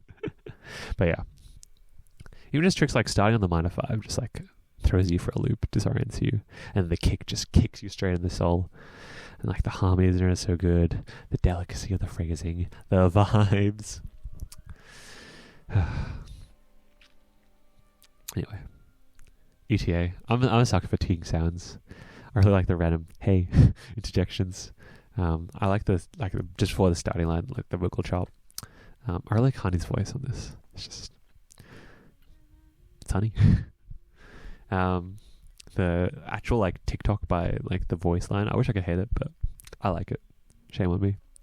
I like the little bell line, the do do do do do do. And like one thing I really like about Eugene's is like the way harmonies often mix like so competitively with melody, like especially in this song ASAP, where it's like, yeah, it's almost as loud as the melody. I don't know, it makes it feel fun. But yeah, the record finishes and you're just like, I want more, so you probably play it again. But yeah, good ass record. The little Japanese jewelry seraphim single, it's like city pop seraphim, woohoo. That concept alone is cool enough, but like I really like the modern elements that added to the city pop. I like the bass, I like the panned Rhodes. I like the Piz strings like in the pre-chorus. And I really like Kazuha and Sakura's rap. It's a pleasant surprise. And the horns are also a pleasant surprise. And then the key change, the guitar solo. Yeah, it's there. Bloom by Blue D. Forget Me Not takes a turn or two, but it sets the vibes. And then Bloom, I really like the quick arps, like the arpeggios, and like the way her voice just feels like it's on the edge of floating away. I love when the trap drums hit in this, and like then the second hit with the harps and the full beat. That's the one, dog. Just like the way that like the whole song leads to that as well, like the filter in, like the hats. And then Heather is just like this little world away. Masterpiece by Misamo. Do Not Touch. The guitar over the creaky sounds is a vibe. The chorus just sounds like expensive. And I love like the Momo ad-libs. I love being in English. Behind the Curtain is like this Disney showbiz. I really like the steadiness of the piano in that. The horns are so full to like this ridiculous pop degree. I love how airy Marshmallow is mixing wise. Like the way that like they keep in like the low register, it's really pleasant. And the group ad-libs in the chorus are fun. The walk, rest, running bit. Funny Valentine, you know, it does not sound like Funny Valentine, but it's dramatic AF. Honestly, like the Dre-esque piano plunking in the high as fuck strings. Or like the bridge, like especially with the string solo section. The guitar tone on It's Not Easy For You is nice. And like the swing in the chromatic parts. But yeah. Rewind U starts like straightforward, but then the chorus kind of blasts. The synths, the high melody, the chord placements, and yeah. Bouquet is like a really cute way to finish things off. It's like I really like the strings playing counterpoint. The very old school program drums, like the bass mixing. It's all very like classic OST vibes. Instrumental before the key change is really pretty. Of course, there's a key change. But yeah, overall, it's a little fun jaunt of J-pop by some K-pop veterans. Chica, Samson the album. Random, Lin-Manuel. But I think it does a good job at like setting up that dramatic vibe that Chica kind of has. When he says like stories are all we got, it reminds me a lot of like Coloring Book, where Kanye is like music is all we got. Intro follows through. I like the industry game reference. And then Requiem for a Dream is like this satisfying slew of words. The way it like flicks back and forth. Truth or Dare is a viber. Freddie Gibbs coming in hot. Stay honest. Might as well keep it honest. The horn sneaking in and out. I like how the intro, like it's the pre-chorus. I like the evolution of verse 2. And is cute. Outro is a clever concept, like expectations wise. I like the hook on Demigod and the second half of it as well. Night 4 is like classic Chica, braggadocious, biddy bum boom. Awards is like this fun like smashboard of just like flows and tricks. And Mad gives me like Deep Water vibes from Compton. Prodigy is more like the old school like chest puffing out. Like I like the vocal effects on the hook. The second half has a lot more singing. Like the record in general, just like Show Me, Her, and Delilah. Plain Jane channels Biggie for sure. Tap is this low key like leering, dirty song over like this filthy trap beat. And Blind is chill, and like this just had a really like fun random features like Stevie Wonder, Snoop Dogg. Yeah. Songs in July. Bet On Me, Itzy. This plus Go Hard, like the Twice song, were my like half marathon tunes stuck on my head. I like the song. It's like got an interesting dimension. Well, it brings an interesting dimension rather to Itzy. And like the way the song very determinedly anti-drops means like it shows you like the commitment to like building. Snow Allegra, Find Someone Like You. This was recommended to me through like one of the jams that I was doing. I love the way the piano is mixed like so sweetly in the song. The like gorgeousness of the string arrangement. And then like the choir at the end. Bro, it just makes you want to believe. Honest God. The Folks Who Live in a Hill by Martina De Silva, Christian Wiggs, Chad B, and Jimmy. I love how Christian is almost as expressive as Martina is. I like how the arrangement breathes so well. And like the stops into the trombone chord. And then Chad solo. He's called Chad for a reason. And of course, it's a Martina song, so the bass solo as well. MF Doom, Doomsday. Not my first time listening to this song, but I don't know. I heard it at a random burger joint in the city, and I was like, this is a song I like. I love the Sade sample, the record scratches, like the drum sample, the flow, the lyrics. I love like the little fake out of the fade back in. And as a result of it, I listened to Love Deluxe, like the Sade album again, which like, you know, she's got the Seinfeld thing going on as well. But like her songs, you know, that band, they take their time. I love like the atonal piano in No Ordinary Love. The groove of Feel No Pain, but it's also about poverty. Like a Tattoo is like a hit, even without drums. And Kiss of Life is like the most concise collection of like Sadeisms, you know. And I feel like it has the most structure out of like the songs. Cherish the Day I really like. I originally, like my first exposure to Cherish the Day was the Layla Hathaway version with Snarky. I feel like this one has less punch but more power. That doesn't make sense, but it's fine. And then like the opposite of Kiss of Life is One Groove.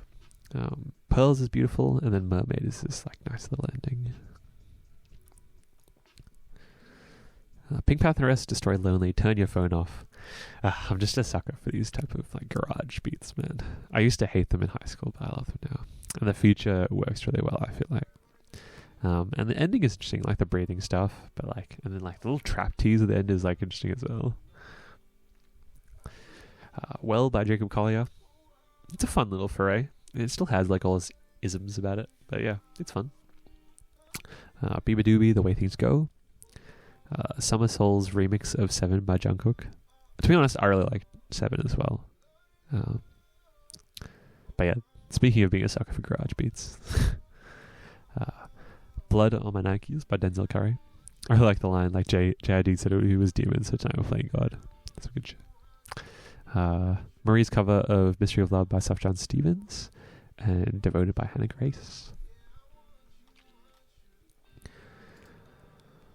August. I've been going at this for more than 2 hours. 1:39.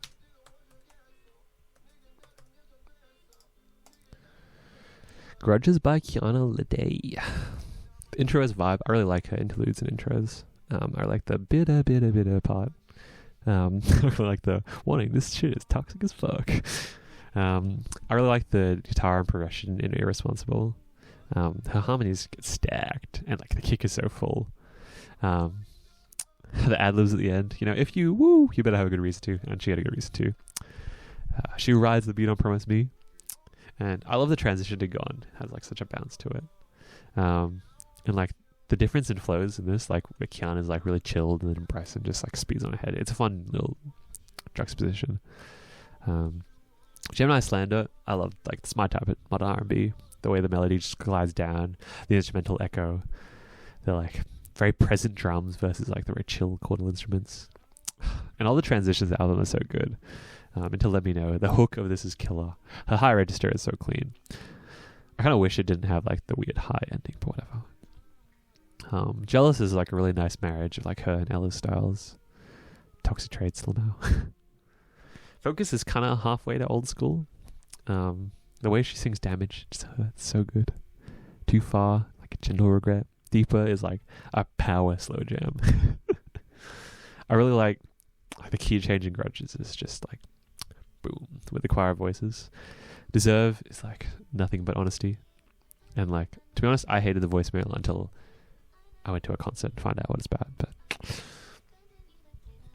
the same type is like a low-key jazz kind of groove, and The Way You Go is just Khalid doing Khalid things. Closure's groovy, and Magic, it's a solid closer. Better Things by Esper. I love the little perk loop, like the little bounce in the lines in the pre-chorus. I really like the vocal parts, especially in the second part of the chorus, and like the second verse switch up is nice as well. The halftime second is just like facetious enough for me to like. Like, sorry, Esper, big girls be face. And I really like the end with the weird chords, like that doesn't. They're just doing, like, producers having fun with that.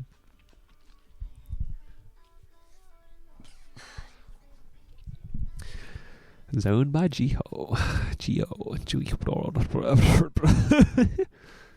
I love the keys and bass on Killing Me Good.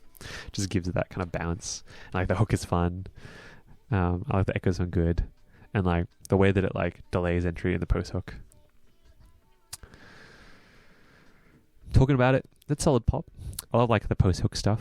And like I love how it evolved her voices in the future. Closer, it's that Afrobeat Latin kind of bitch.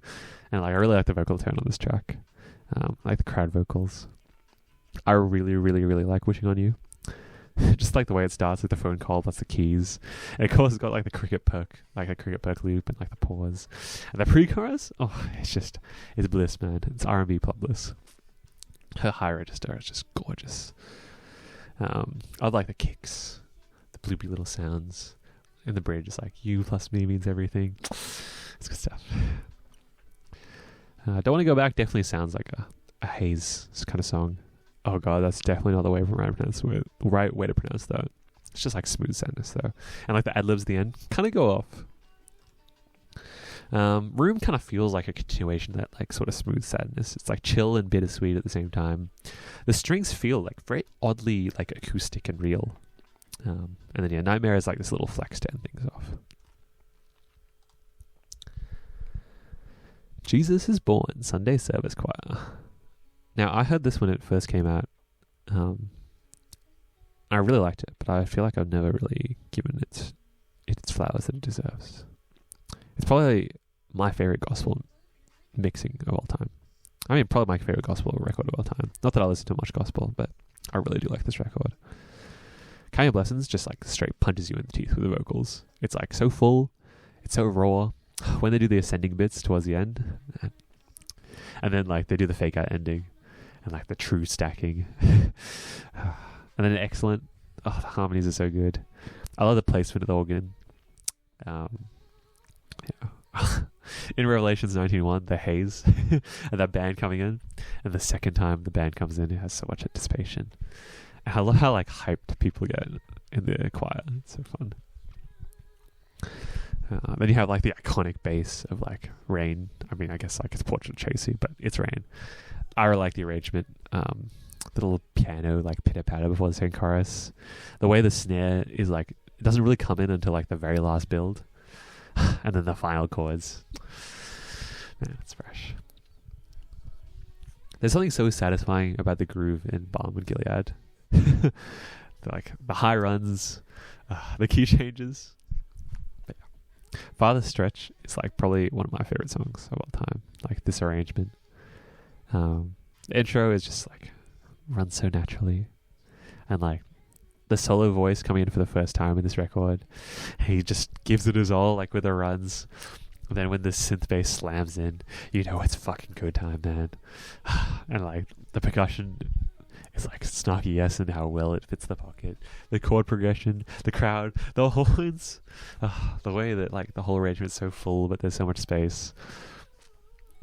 And like the way the guy's like, I want to wake up. I also love like the way the synth bass like slides down during the big parts, like the, and then like the second time they do like the big stop into the with a triplet snare fill. And then like the acapella section with like the chords coming out. It's like, it's heaven on earth. I think it's all you can really say about them. Follow Me Faith starts like this kind of groove. The unison line is tight. And like the interpolation, yeah, it's tight. I think like Farther Stretch kind of sold me on it already, so it's like you can do whatever you like. And then like this dirty ass beat comes in, like the rhythm of the switch up, and the triplet fill again. And then like around 6 minutes, there's like this sick ass synth bass line. Ultralight Beam hits so hard, like when they do the faith, it just boom both times. And the chord on like Pure, Lift Up Your Voices is beautiful. I really like the piano work. And then they have like a worship moment in the middle of the album. I mean, same thing in More Than Anything, which is like so tender. The soloist is so crazy, and then like the chords at the end of the phrase. This record is the first time I heard Weak, which is funny. I love like the dovetailing vocals here. It's like a chill, very necessary chill, and I like the hits in the bridge. That's how the Good Lord works. Gets kind of bluesy with it. The key changes are funny. I like the slap bass on Sunshine as well as the soloist, and like how like the Stevie inspired section then turns into actual Stevie, and then like the section call outs like I'm a witness. The female like low note in Back to Life into the dirty groove. And like Soul's Anchored is so filthy. Like the synth bass plus the percussion is. I love the chords and like the call and response. And Sweet Grace is like just begging to be sampled. Like I'll probably use it sometime next year just because like so immediately rich in like complexity and fullness. Paradise is like really dramatic. Kind of takes me out with like the Mikasa line, but then Satan, We're Gonna Take Him Down is like the real drama. It's like some of the chords in that are like absolutely nuts. Total Praise has like the last like stunning vocal punches, and then of course the very end, like the major one. Man, good record. Keep Me in Your Love, Alina Baraz, one of the songs. It's just like, I love Alina Baraz, just like her sensuality, her sensitivity, her groove, man. Other songs, Before We Croak by Chevy and Ro Kapara. I listened to the Chevy solo version. Chevy. I like it. Lyrics funny. The on-stage performance, Karina Nebula, everybody's bopping. The bass singer on this goes hard. And yeah, I think it's just a very novel concept to me, like female vocal group. It's fun. In the Wee Small Hours of the Morning by Martina De Silva.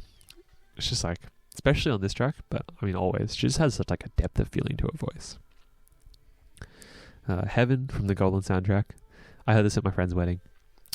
It just, it hit, so I just had to remember it.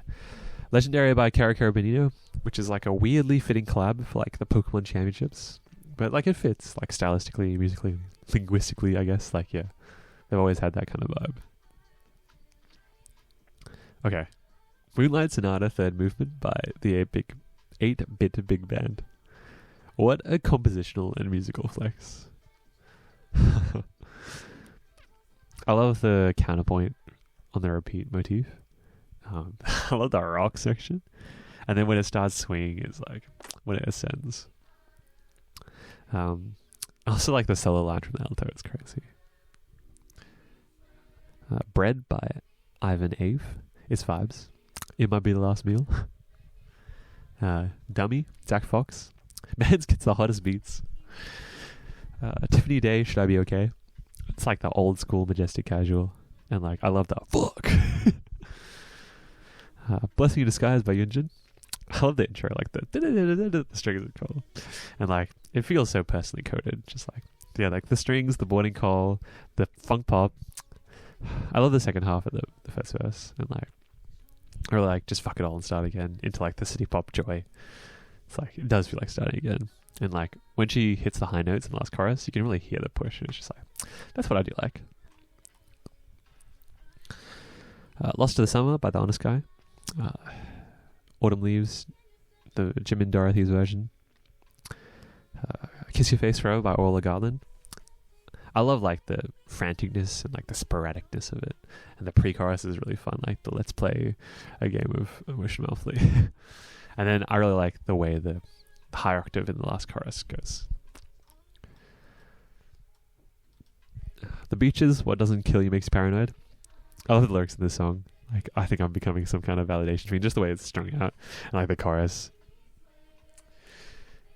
It's a good one to yell.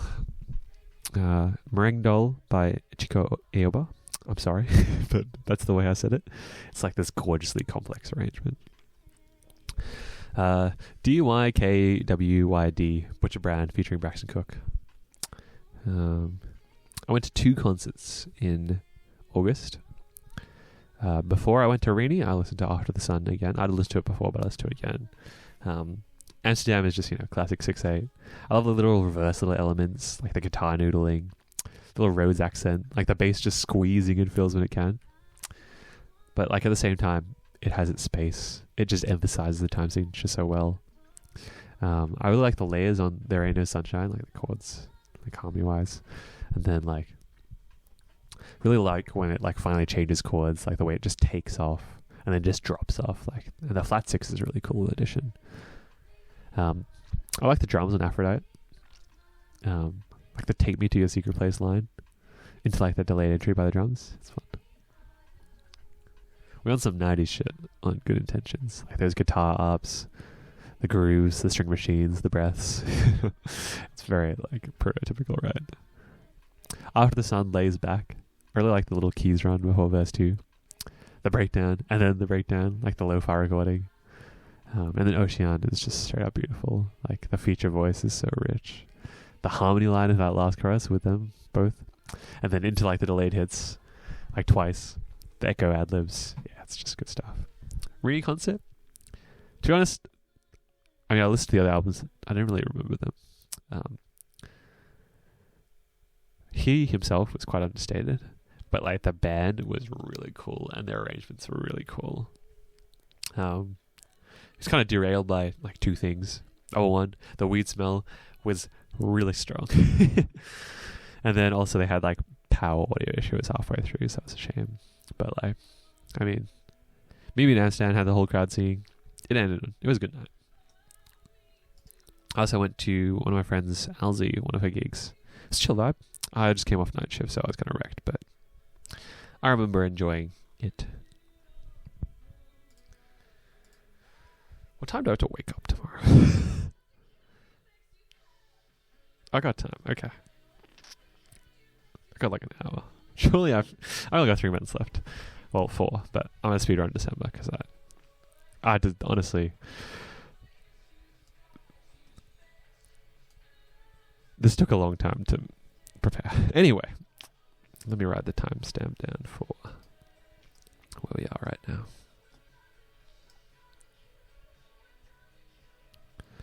$1:53.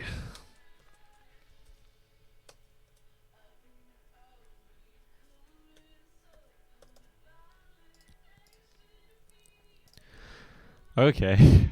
Bewitched by Leve. To be honest, this record is very similar to our last one, but I think it's what I needed.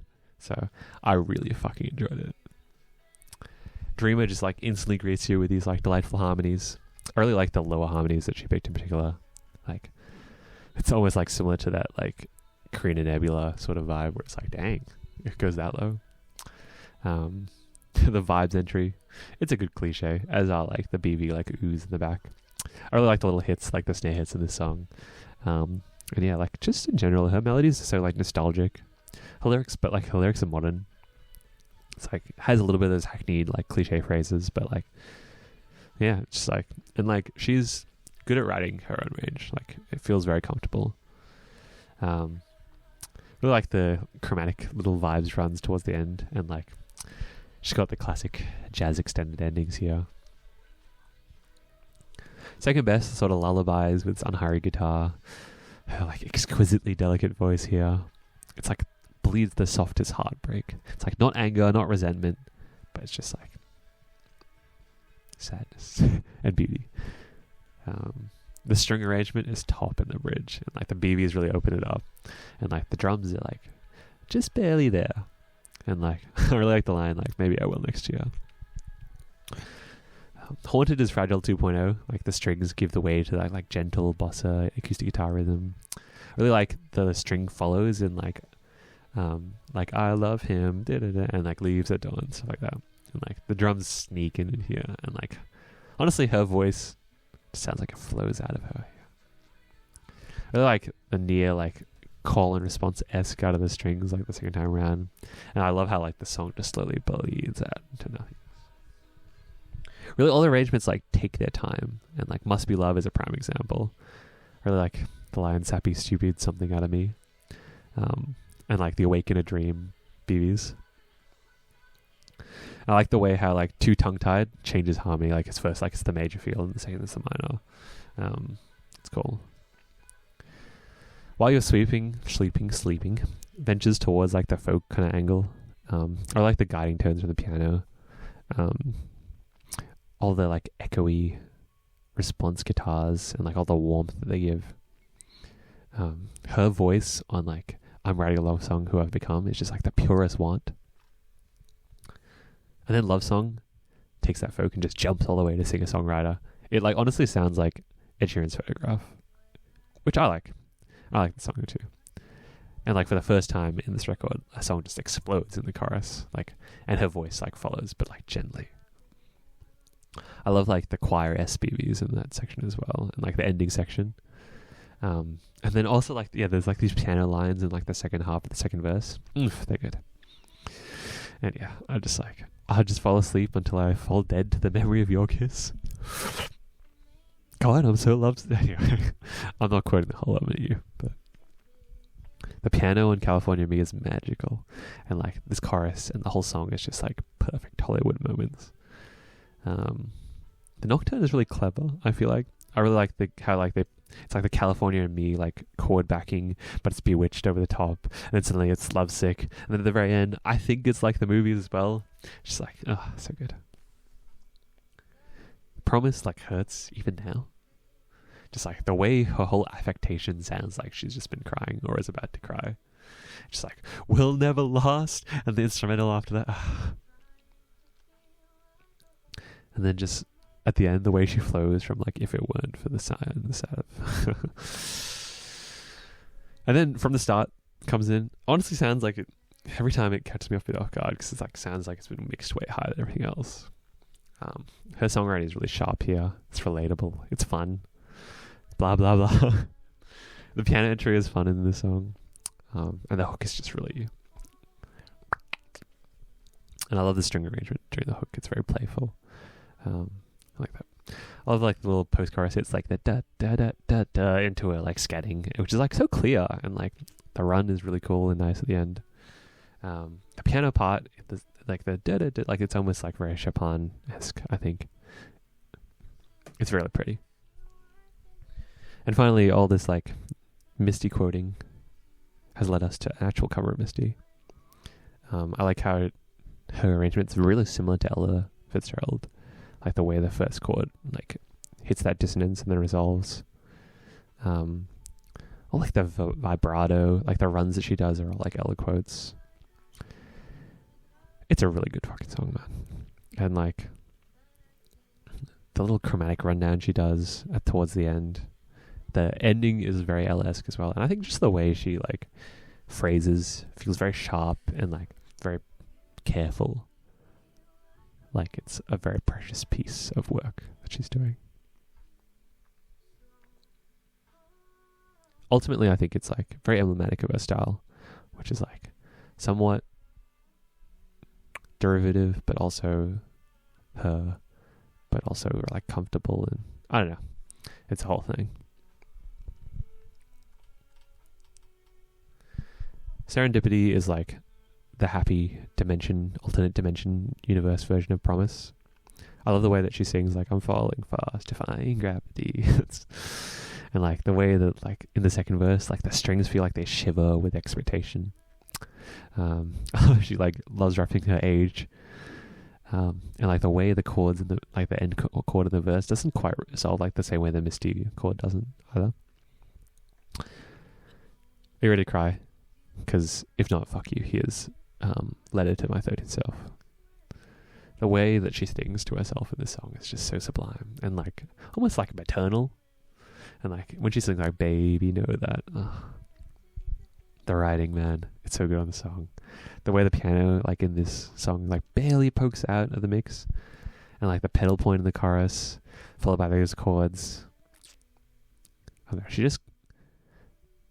know, her style is just like she conjures up like these host of feelings. It's like not quite regret, not quite nostalgia, not quite love, not quite longing, not like happy or like or sad, but like this really poignant mix of everything. Just like lines of just like keep on going with your silly dream. Life is prettier than it may seem. Whoo, whoo boy, whoo boy. My guy, my dude, my boy. That's crazy. And Bewitched is like my new favorite song of all time. Sorry, Self-Control. We had a good run, but this is it. I've cried so much to this song. I've had so much joy to this song, so much sadness. I think it's just like the closest a song has been to like the center of my soul. I mean, yeah, my words can't do it justice, but I'm just going to talk about it to at least capture some of that beauty. Just like the way it starts, like the beautiful orchestral flourish, the contra emotion in some of the parts, like the woodwinds like jaunting above the strings, the celeste, the harp, into like this exquisitely like resolving chord. It just all gives way to like this steady 3/4. It's just her and her guitar. It's just somehow just as beautiful as that like full arrangement. And then when the chorus comes in and like the strings come back in, holy fuckamole, man. It's such a crazy arrangement. Like the world that she just paints with her words during that chorus. And like the lower harmony in like the second time. And when she like the string rise and like fallen so badly with the harmony attached to it. And then like descending line of the other chorus that goes into the 2/5. The whole orchestra just swirls and the harp bursts to life, a gentle humming, and then goes the second verse. And the Misty quotes. And like I love every line in the song, but like particularly the phrasing of like all consuming, fire fuming, cursing out the million losing. Just so beautiful. And then like the lead into the chorus has like this gentle fullness. Her emotions are just like, I don't know, it's just her emotions are her voice in that moment. Like the descending line in the strings the second time, and then like the extended ending, the horns just sort of gliding into the end, and like the holding line, like the holding at the one at the very end just to let you soak it all in. It's just like, I don't know, it's just a perfect song. And like when I say perfect, it's just like not the grandest, cleverest, smartest, funnest, like not any of these things, but just like it's just love, just like as tender and beautiful as it ever was. Damn.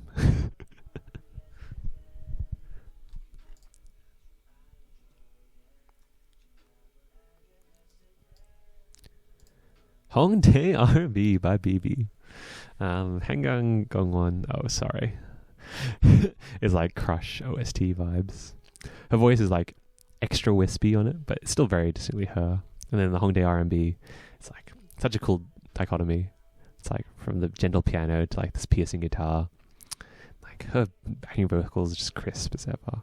I love like the phone call thing into the breath and like the chromatic lines down, and like she's just really good at like the rambling rap section sort of stuff.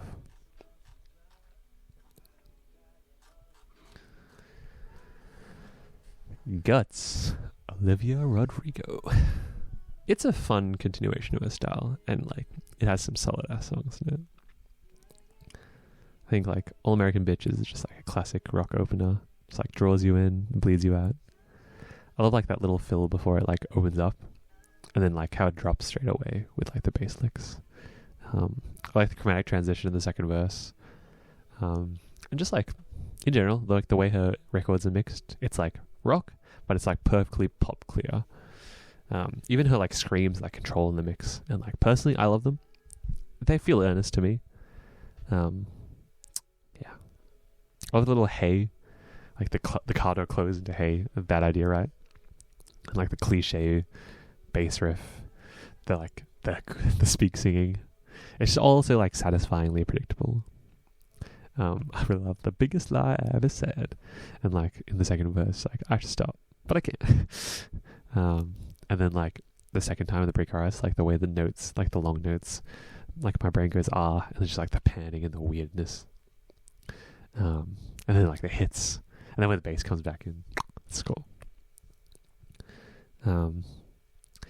Vampire is so like painfully delicate as it unravels, and it's like so. The writing is just like so her. I love the melody, especially in the chorus. It's definitely, you know, another one to scream in the car. And the hits like at the end of each like chorus, well, not chorus, but like yeah, just like the like how one's fast and then slow, and the other one's slow and then fast, like the da da da da da da. Lacey is like this small little pretty thing of a song. I love like the little note at the end of the chorus. That just sort of like twists unexpectedly. And like Ballad of a Homeschool Girl could like come straight off any of like the indie rock albums that I loved in the late 2010s. Her delivery is like impeccable. The guitars are just like fresh. The bass is clear. And the way just like everything just stops before she like screams social suicide, and just like that lingers in the air. The second verse is like fun, and like the slowdown into the like mounting is like such a fun moment. And just like can't think of the third line. It's just like the very end, the like disgusted sigh. Making the Bed is like teenage angst distilled. It's like, especially that melody line, like me who's making the bed, is so taste. And like the instrumental post chorus takes you high, and it just drops you right down into like the like small sad little spikes of her like delicate voice.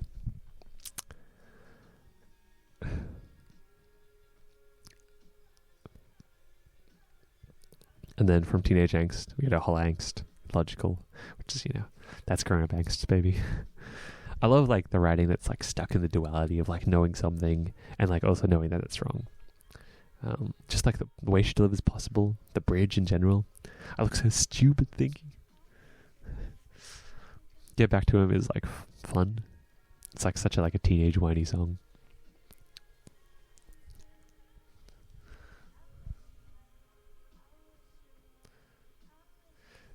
It's funny though how it's like the same concept in some ways. Like the hook is the fun way to do like the knowing something and knowing it's wrong. It's like and then and like I love how full that is. Like all the chorus voices there. The bridge is iconic, as is So Maybe I Can Fix Him. And I love how like the syncopation of the chords in the chorus like turn into hits in the last chorus. I love the synths in Love Is Embarrassing. Like the bass synth at the start, and then like the arpeggiated one just for the end of the song. Like the little guitar flickers at the end of phrases here. The hook is so catchy. I love like the shout emphasis, like it's the way her voice like twists on embarrassing, and then like soars on more, which I keep coming back for more. And like the post chorus, well, it's like, I give up everything, but it don't. Yeah, no. the garage like soars and then like dips into sadness, and like she really just, it feels like she just throws her voice around, like it almost doesn't mean shit to her, or like when she's sad it don't mean shit to her, she just throws it around. Prettiest and Pretty is also like very indie rock vibes. I love the chorus, especially like when she goes up in the second half. I love the build on the second half of the second verse and like the bridge. And then Teenage Dream like baits and switches on the quiet ending. And like it just has her being unashamedly honest. I really like the way the strings like twist down, just like how like the first verse ends. Yeah. Pretty much the song is just like a straight ahead freight train, just like running through the heart.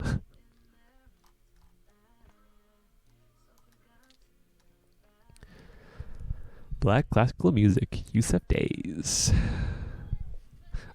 After the intro, just goes straight into like straight ahead jazz. And like Yusuf, I really like his drumming because he just has this special way of like not sticking out too much, but he's also like, really interesting if you listen to him, but also like he keeps the groove. And like that's like the vibe of the album. It's like not crazy, but like if you listen to stuff, it's like cool. It's like definitely groovy. I like the pauses in black classical music, and then just like the wild ass drum solo to top it all off. I like the horns in Raisins in the Sun, and just like the double bass in it, in the sense that it's a pun. It's funny. I love the snare work in Rust. It's just such a groove, and like it's some of the cleanest fills in the game at the end of that song. I love it when like you can hear people appreciating it in the song. It's fun. The Light just feels like a special song, like the harp, the baby feature, the pocket that they sit in, and just like starting from like 2 minutes 30, it just like kicks up a notch, and then another notch, and then another notch. Pondy Plaza is like that wholesome, soulful vibe. And then Magnolia Symphony is just like a randomly beautiful string arrangement. Chasing the Drum feels like you're flying down the highway. Like the bass part is so simple, it like gives the song like its whole feel. And like the fake out ending is cool. I really like Birds of Paradise. It's like my style. Like the keys set up the vibe. The bass injects every now and again. The drums keep it going steady. Gelato sort of like continues the vibe. With like, I really like how like the crash in it sounds so short.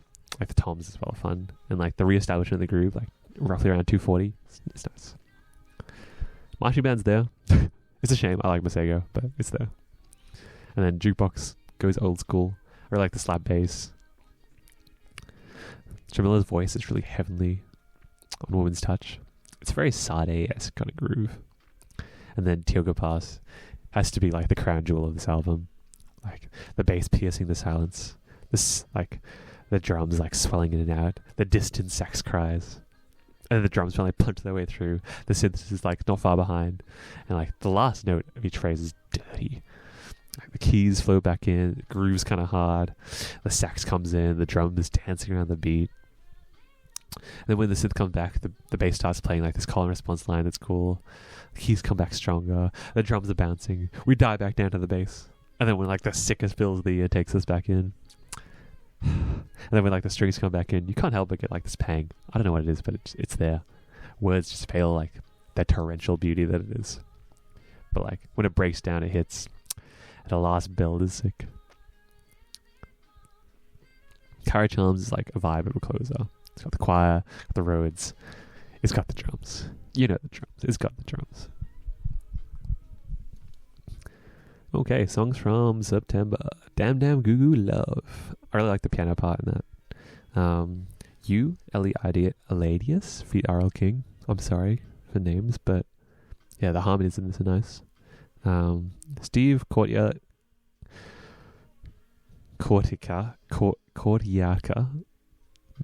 Girlfriend Avenue, live from Madison Square Park. It's nice. Sook's cover of Orion Dance, Nujabes. Sung Ha Jun's Just the Two of Us in fingerstyle guitar. His arrangements always sound so full. No Seasons, Gene Dawson. Feat Scissor. It's a switch up for both of them. The flutes are really beautiful. No One Knows, Steven Sanchez and Leve. Country Leve? I can't tell if I hate the straight hi-hats, but they're there. BYOB, Billy. I really like the detuned string line. It feels like very vintage, especially like, and the EP sound helps as well. Like the minor 4. I really like the melody just dipping down at the end of each chorus, but like still, despite all these elements, has like all the classical elements of K-pop. The halftime in the second pre-chorus, the stop somewhere in the last chorus. Good things, Perlo. I love how in Perlo it's like Marie's, like the female voice that leads, like the consonants in the volume. It's a cool little dynamic. Eris theme, but it sounds like D'Angelo from the consoles. It has like all the fun little elements from like each song, like both Untitled and Eris theme, and then they go and sneak in If I Ain't Got You. It's like the ending is kind of excessive, but I like it. I went to 2 concerts in September. I went to Nikki. Before we went, it's pretty ass sunset. It's kind of a wild weekend, that weekend, to be honest. But Festival Hall is like the worst venue in Melbourne, I swear. Just like the confusing doors, the placement of seats, the spread of GA is really weird. But yeah, the crowd was pretty good, even towards the back. But like the mixing was so bad where we were standing, because it was just literally, I was wearing earplugs, and there was times where I was getting no like sonic information. I was just getting mid-range pure to my ears. I'm just like, bruh. But still a good time. I really like the violin in the mix. I loved her energy. I love the crowd energy. Yeah, the arrangements on some of the songs were really cool. I really like the key change in High School in Jakarta. Like the extended bits in Every Summertime. I like when Luz exploded. And yeah, there's just a lot of like fun little parts to yell in her songs, like Backburner, Keeping Tabs, Oceans and Engines. She did this one thing, like when there was a big moment, she just arch her back all the way back as far as possible. It's fun. As I went to Invictus, Invictus's first like self-produced gig. That was fun. I liked how they got to flex classical stuff. That was cool. And I loved the Libertango, so great time. Okay, we're getting there. But at the same time, holy fuckamole. 177. This has been almost 3 hours of talking.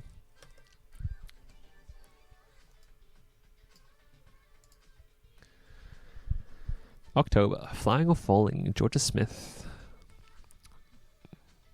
Try Me and She Feels set like this dramatic groove. Like the gun cocking. Little Things I like has a like bounce. Like the what time is it when the party stops? Feelings is that obligatory like Afropop, or could be Latin R&B track. I like the thick ass vocals on this, and like the harmonies in the hook. Flying or Falling is like a fave. Falling or Flying. The bass in the verses, the muted guitar, and like her voice is just like so rich, but like so wanting, like has that wanting quality at the same time. I love the delay of the instruments in the chorus, and like the last chorus with the claps. It's got that oomph. Go Go Go has like a rock turn to it. Greatest Gift, the feature like really fits. Lately is a vibe. I'm a sucker for that kind of acoustic sound. And like the strings with like the modern ass percussion loop backwards. And then like What Makes My Heart Beat Faster. I love the strings, but I like also like when it really just strips down to just her. And then like the voice and the build. Oof, it's so beautiful.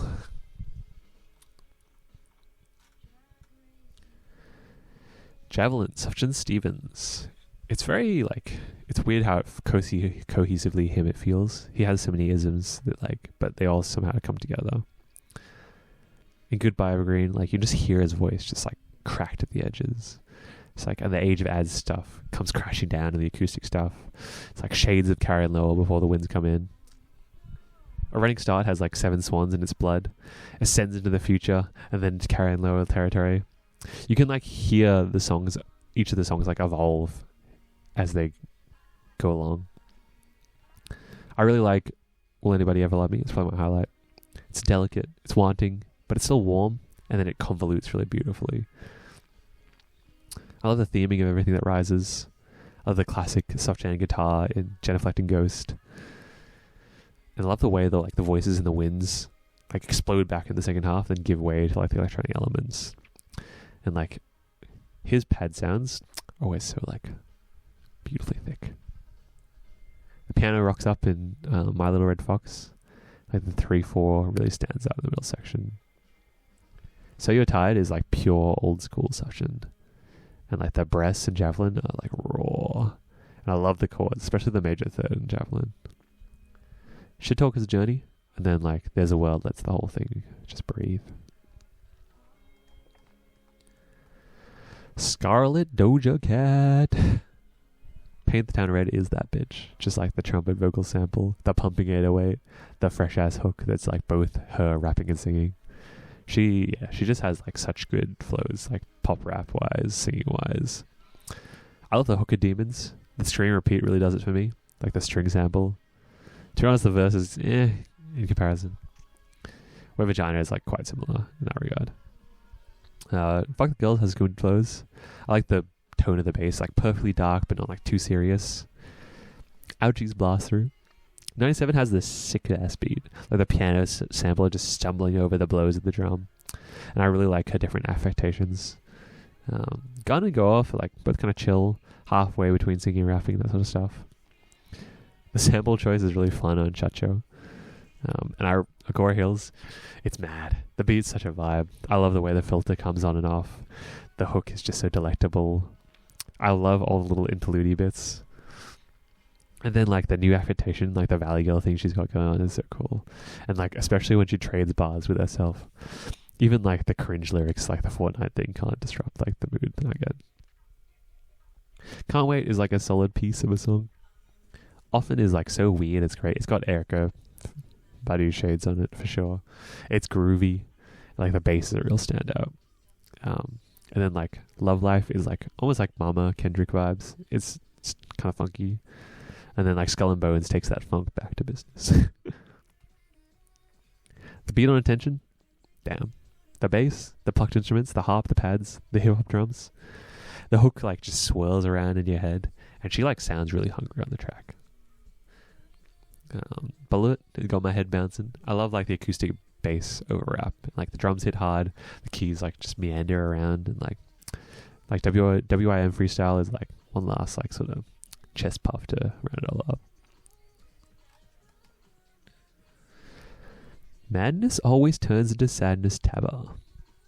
Healing Killing is like a classic Tabba opener. It's like these dark industrial instrumentals with his vocals just splayed over the top.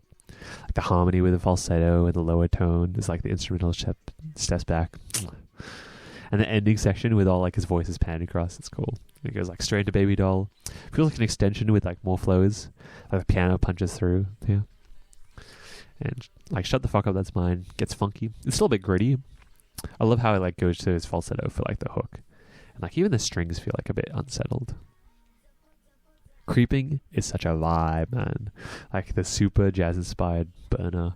All these like little bits of like trumpet percussion hits scattered across. And like the upright bass works so well here. And the flow is really fun. I love like the features and like the non-diatonic like harmonies and melodies. And like, what you mean I'm going home? And like miso at the end is fun. Being is probably like the least type of beat, but he like glides over it. Like the steps up to the chorus, like the flutes in the chorus and the delay as well. And then like Yeren sits in the pocket real well. Like Tabba singing with someone else is like so interesting. Like the mix of color that you get from their like voices. And like the guitar solo is adding into the sax solo. I Want You caught me off guard in the best way. It's like, because it like sounds like the like Want You. Like even the verse doesn't spill the secret. And then it just explodes into like this funky ass song. The start of Invisible Man is really interesting, like the very Bon Iver Runaway-esque kind of idea before turning into like this rock song. The land is in hospital and so are we, Mitski. I love Bug Like an Angel's punch of a chorus entry. Heaven hits that like country childhood itch that I have. The string ending sections are really good, and it still has like those rambly Mitski flows. The lap steel and like I Don't Like My Mind, as well as the vocal performance, are top. The way the drums build on the deal is wild. I really love My Love, Mine, All Mine. It's just so beautiful. Like the lows of the chorus. I know it's like a TikTok song now, but and then like Star is this delightful build of a song. Soft Scars by UL. XWX kicks right into like this new rock sound for them, like followed by this breath of strings, and it goes right back into the blaring rock. I love like the yell singing and the screaming.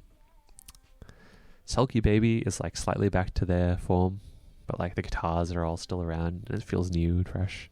I love the use of like auto tune for like these non-diatonic melodies, just like allows them to experiment. I like the drums on Soft Scars and like how the vocals are also involved in the breaks. Even the flow into like 4 UI 1-2, which has like some crispier guitar work, and like how naturally their voice shifts and like the FX over it. I love like Think of Me When You Fuck Her. Ghost is very like Beaver coded, and like that slowdown in Daisies is really cool. Fish in a Pool is like this really nice brief moment of peace. Software Update is like really raw, and then it explodes into something even rawer. And then like Inferno kicks off like the rest of it a lot more like old school UL. Like Blood Bunny is like a chill vibe. Cyber Meat is like probably the most straightforward like indie rock, and it's where they, like it's a thriving environment. And then Apex Twin Flame is pretty satisfying.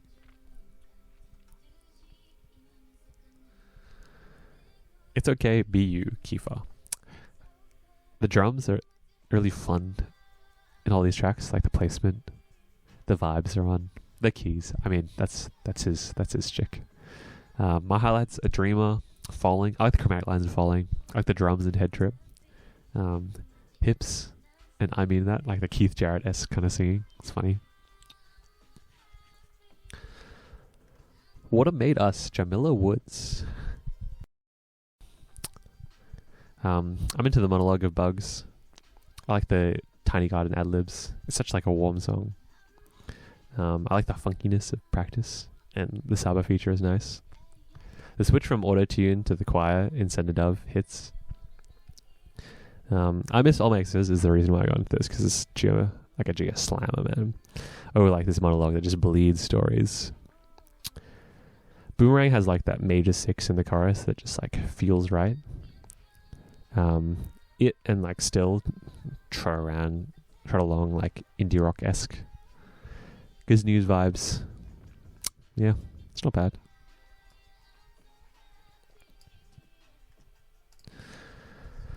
I Fall in Love Too Easily, Michelle Co. It's, one of my favorite songs sung by one of my favorite voices of the year. It's pretty good. Gods by New Jeans. Definitely more Riot Games than New Jeans, but they do their thing well. It's dramatic, it's catchy. I like all the pre-voice effects they do before each of the lines and the verses.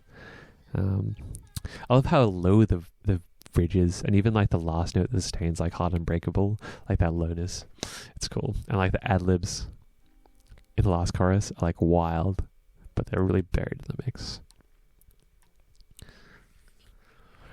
Blessed by Alicia Ray. I love her vocal tone. I love the guitar tone. The hits are nice, and like the vocal chop in verse 2 is like nice. XG Left Right. It's like 90s R&B AF. I love the synth work in it. The lyrics are questionable. The flow is alright. It's just like, it's noble. Linging, Take Me to Your House. It's very Jason. First Virginia XSRNO, Find Me Again. Her voice is just so cloaked in one, man. It's great. Polaris Fabo. It's one quick shot of sweetness. It's the best way I can describe that. Mooney Long, Hours and Hours. It's just a flex for 4 minutes straight up. Todemi no Ichigeki Vondi feat Cory Wong. My bad for pronouncing that. It's Cory Wong in anime. I really like the opening lick, the chords, the grooves. It's like pretty much what you want from like Cory Wong on City Pop anime ending. Your Vibe, Lena. A Night to Remember, Leve and Biadubi. The piano entry in this song, the piano in general in this song. I love like the strings in the chorus and like the little major turn in the second half. It's cool. Team NY, Wings, Feet Davida. I love Davida and I love the hook. Like the little non-diatonic run. The rest is a vibe. Blood on My Hands, Grey Feet, Paul DeBlanco and Davida. Speaking of Davida and rapping, it's cool. The outro is pretty sweet. Nothing Is Freestyle, The Alchemist. It's crazy how much his voice fits his production. And like his sample choices and flips are like so distinctive to begin with.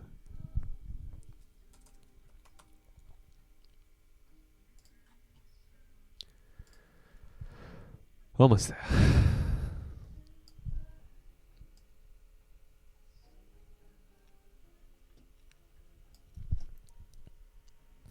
$190.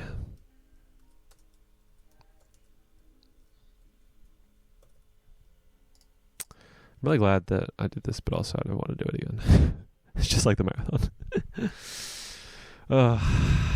November. Heaven Knows Pink Pantheress. It's a very slight evolution, but she didn't need to change very much to begin with. Another Life is like this active as bass, so like this classic Pink Pantheress groove. The feature fits in smooth as butter. I love like the second half bit pumps. True Romance is cute. I like the crowd noises, the theming of it, like singing about being a fan. It's fun.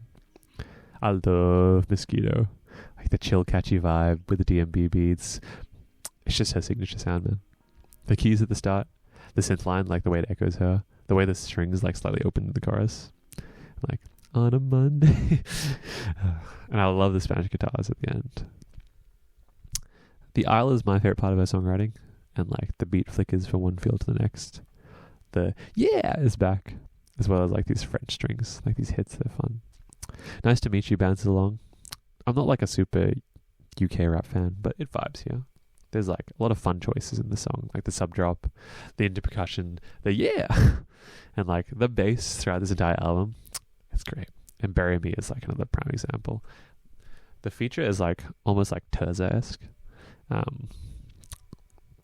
Internet Baby is like this one strong ass hook kind of interlude, and Ophelia is like a mix up for sure. Has like those really acoustic drums, bass, like the harp, and then like Feel Complete is New Jabia's X with like the hop, like the hip hop bounce and like the string lines. Blue just sounds comfortable for her, like the harmonies, the vocal chops. It feels very similar to like New Jeans in that sense. The little flute gives like Cara Benito energy though. Feelings, like the low synth is real groovy. Her upper register just sort of splashing on the top. Capable of Love is like surprisingly ambition. It mentions from her, like it's like probably the closest we get to a structured song here.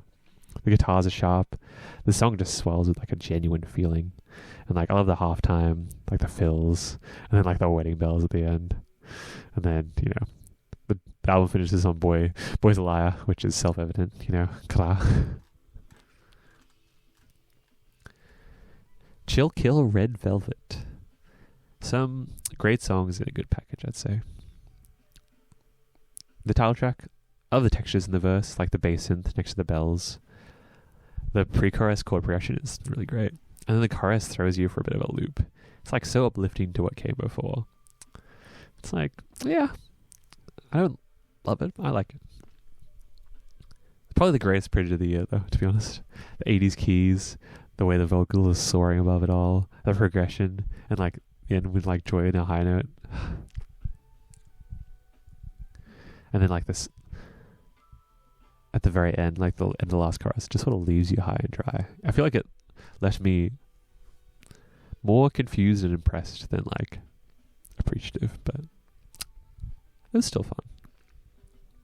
Knock Knock hits that like creepy red velvet button, and it does it well.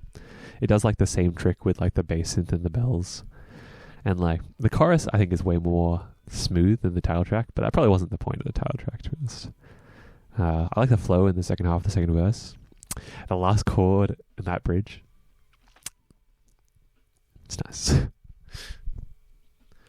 Underwater is like so velvet, and it's my favorite track on this album. the airy tone even from the get-go, and just like the drowned keys, and then that first chord just blasts straight into you with that wall of sound.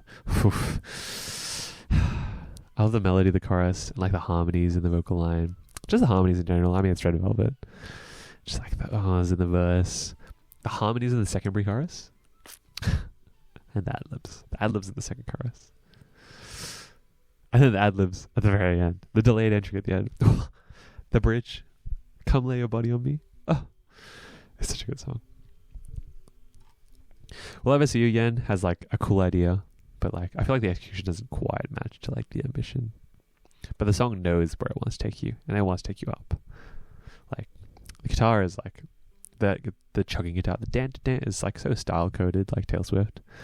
And the last chorus, yeah, he rounds it off. It's solid.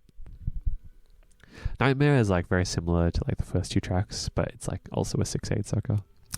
Even does like the minor major switch in the chorus, and like I love when Yeri raps. So, and then like it's funny how like the bridge double baits you because it like stays major when you would expect it to.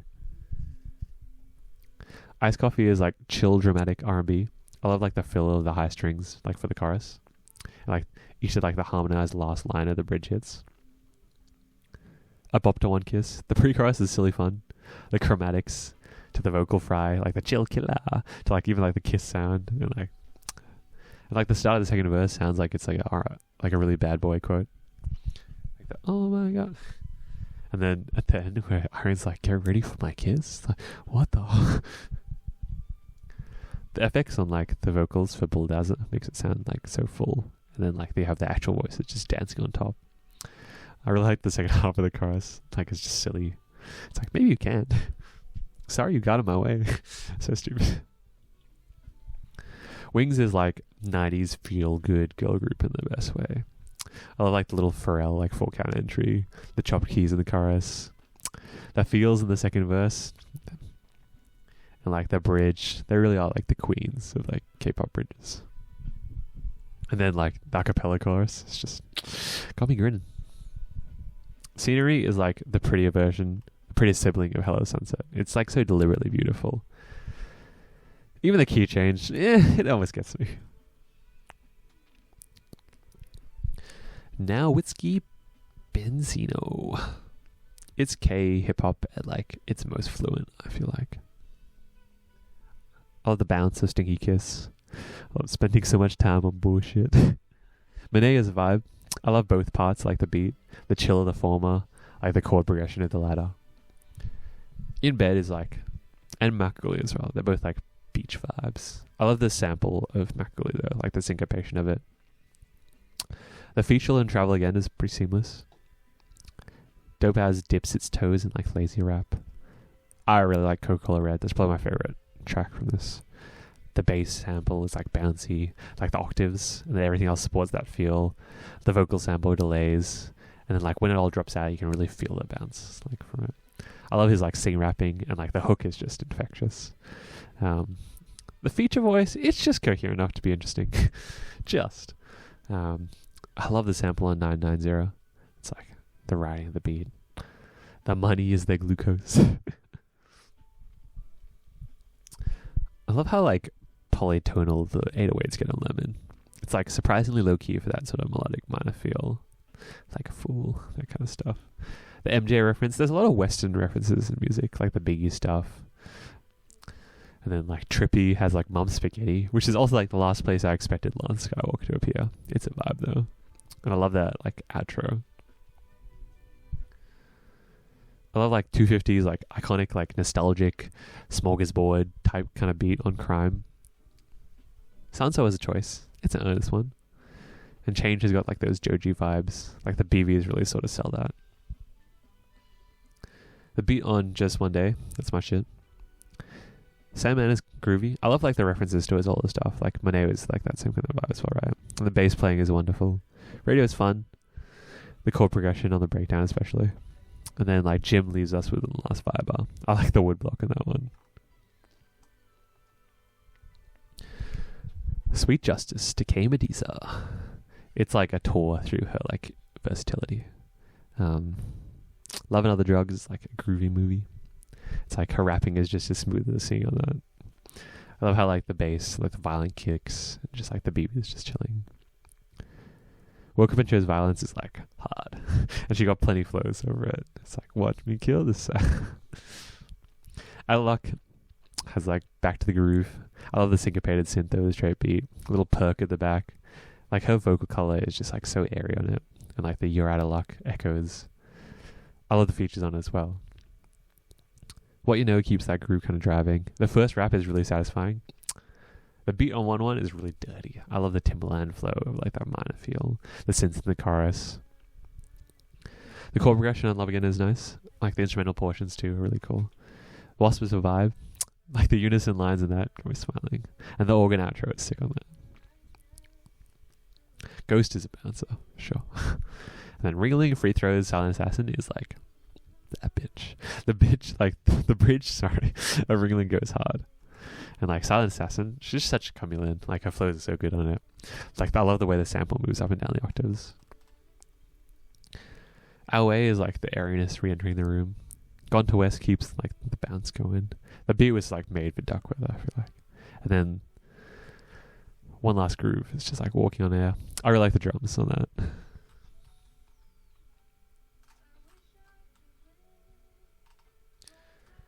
Wonder Ego Crush. It's probably the bounciest, funkiest Crush record. Got the crunchy ass roads with the crunchy vibes on New Day. Cheat is like the new classic Crush. It's like the beatboxing, like the funk, the 90s R&B, the like the BV interjections, all the little bits, like the clavy that gives like Superstition vibes. I really like the ending, like the stacking is fun. No Break is like Tom-ish kind of funk. Me, Myself, and I has got me like slow bouncing, like the bass runs in the song. The bridge is such a good change up as well. It really makes the chorus sparkle. Satisfied is proof that he's grooving after groove, and it's still fresh. I love like the glisses in the chorus. Slow jam to bring things down, but it still grooves. Amarka's voice is like so soothing. Easy Peasy is like bossa pop that's just like it's fast. I love the BB lines. Nothing Else flips the vibe. Got Me, Got You runs like straight down like this new line. It's like straight up club. It's like, and the vocal samples, I love it when like they're in a different key than what it is. Bad Habits is truly a 6/8 sucker. And it's got Lee into it. And like just the way she leaps to a high register is nice. Ego is like a vibe with the strings. I like the bounce. The acapella just for the end. Like the interlude is nice as well. A Man Like Me just like goes straight back to Funky Town. Like the 90s is strong. The harmony of the acapella section is just like so thick. And like the high note with the sax straight after.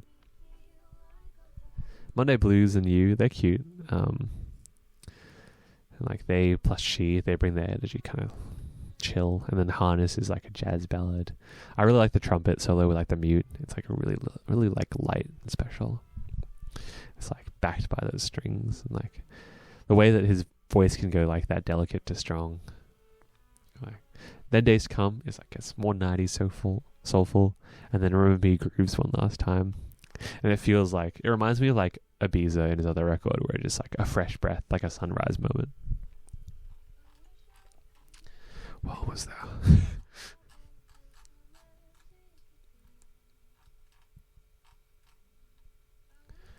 Drama Espa. The synths in the title track are so juicy. And like the first verse I feel is like satisfying part after satisfying part after satisfying part. I like the pan in like the I bring, and like the vocal fry. Drama. And then like the classic SM bridge. It's probably how like the most satisfying like heys. I like the hook in Trick or Trick. Like the now you see me now you, like the melody's cool. And like the end of the bridge with the call and response hits that brah brah brah. The Don't Blink guitar tone is like meaty, and like into the trap drums it's fun. I like the build from like the vocal effects part. I appreciate the switch up to this Hot Air Balloon, but not necessarily the song. Once again, like they're like the queens of versatility, so like vocal tone wise they hit the mark. Like so hard, so hard, so hard. Yellow is there. It's called Yellow. It's 2023. And then U is chill. It's like very happy OST. Like it reminds me of like Would You from Red Velvet. Perfect Night, Seraphim. The guitar tone is just like perfect pop. The song is hella quotable. It's not entirely out of their wheelhouse, but it's like a fresh change for them, I think. I really like the oohs and the pre-chorus, like the high notes. I like the I don't care what's wrong or right harmony. And just like in the chorus overall. And like the little drum fill. And like I like the last chorus of this. It's like it's a good song. It's a solid song. You're So Pretty, Waysha Product. It's delicate as fuck. What can I say? Lust. PH1 feat Davida. The low-key vibe with the bass grooving. I really like the something wrong with me, but I don't have to stop. It sounds like Davida's EP, but like mixed way nicer and chiller. Need You, Sol Sung Si Kyung. I like the tempo changes in it. Like the bass slide into the strings. It's just like just below too cheesy. And like when they do the harmonized runs together, oh, it's good stuff. Jungkook, Standing Next to You. Band-Aid, demo by Silky Silky. I really like the piano sample, the bass, the guitar being the cut on one. It's fun. Danny Brown, Jen's Terrific Vacation. I really like the Casa roll drums of this, man. Nobody, Winter, Soyeon, and Liv. It's funky. It's fun. It's there. Amigos, BB and Becky G. Die For You, Dean. It's a good song. Dress Code, Le Seraphim with a Maze. Tyler Water. You know, it blew up everywhere. Eventually it came to me. I love all the little stops. Of course, the chorus is like hella addictive. And then like I really like the little fill before the second chorus with like the program drums. That's fun. Yams. Masego. X New Deco Ensemble feat Devin Morrison. I really like all the changes here. They're fun. Like the chords in the verses, the extra call and response, the strings in the second half of the verse, and like all the little solos. They're fun. Ticket by Minoi. She knows what she does, and she's good at it. Like the fun little chords and rhythms, the cute little melodies, the part that just lodges itself in your head and refuses to leave. I went to 3 concerts in November. I went to... Let's start with Daniel Caesar. There were so many wild stories of Daniel Caesar. Like, we waited for so long to get in, and then when like the gates opened, everyone just sprinted, ignoring the line. Then it started raining while we were in the grass. There was like so many people like smoking weed. That was the strongest weed smell I smelled, worse than reading. And we were outside. Wild. And then like... there was no supporting act, so we were just stuck in the rain for like 2.5 hours before we actually came out. There's like so many people, just like no concept of like personal space, just grinding into us, trying to get better views. There was this one guy who just like halfway off the rain and just pulled his hood down, just shook himself like a dog, man. Anyway, good times. But to be honest, Daniel Caesar himself, don't know what's happened, man. He like forgot how to play cool. He like invited his bassist to play Sparks, but his bassist did not know how to play Sparks. Like half the time for his big songs, he was just like holding out the mic for people to sing. I mean, like vibing with the crowd was probably the highlight of it, to be honest. But yeah, it was like, I don't know, I still had fun. Oh, the encore was backstage as well. It was like recorded, like we were just watching it through a screen. And even like some of the arrangements were like less fun than even the studio versions. Anyway, it was very memorable. Always hit really hard though. But yeah. I also went to Paramore. And I know nothing about Paramore. Remy Wolf was pretty good. Her voice is crazy. But her other voice is crazy. Hayley Williams. Crazy voice. And her drummer is correct as hell. And that was like really fun. That's probably the closest I've been to like in GA at Rod Laver. And like the confetti was fun. The stage was really interesting. It had like multiple like layers to it. And all the songs I didn't know, crowd went hard for. Someone proposed during Only Exception. And yeah, I came out just like, this is why I don't leave the house. But like, not because I didn't want to leave the house, but the song was like that. And then finally, I went to Twice, and I did not regret it all. It was really fucking good. It was in this Marvel Stadium as opposed to Rod Laver. The people I went with, the person I went with was like just as hyped as me. I definitely screamed the most out of all the nights. The vibes were just right. And like watching the sun slowly die, and like I was way further away from Twice, but we were like right in the thick of like the madness of the crowd. And like the confetti was wild. And like they started early, which is wild. And you could tell they were tired, but they were just like pushing, and the crowd was having a really good time. Killing Me Good was like fun. Pop was really fun. Love Foolish, we almost got for encore, but we got Perfect World instead. And then like probably peak moment of the year of my life was like Feel Special, Cry For Me, Fancy. It was just like straight up true bliss. Just like everyone vibing, having a good fucking time, just losing yourself in the moment. It was just fun. And then like the fireworks during Talk to the Talk at the end. Yeah, it's good shit. Yeah, and I guess I'll just like speed run through things that were in December. It's like I went to Kiana Lede, I went to Always. I went to CISO Neon. All of them really good. Songs like On and On, Tyler. Albums like Letters to Santa, Davida, Joyful Holidays, Samara, Joy, Time Lapse, Yukika, Christmas with You, Leve Nora Jones, Blame My Ex, The Beaches, and Hopeless Romantic by Sarah Kang. And I guess that was my year. I really enjoyed it, music-wise, even though like personal-wise, probably did not enjoy it nearly as much. And yeah, this was fun. I'll never do it again. What am I, like, how many hours in? An absurd amount of hours in. And yeah.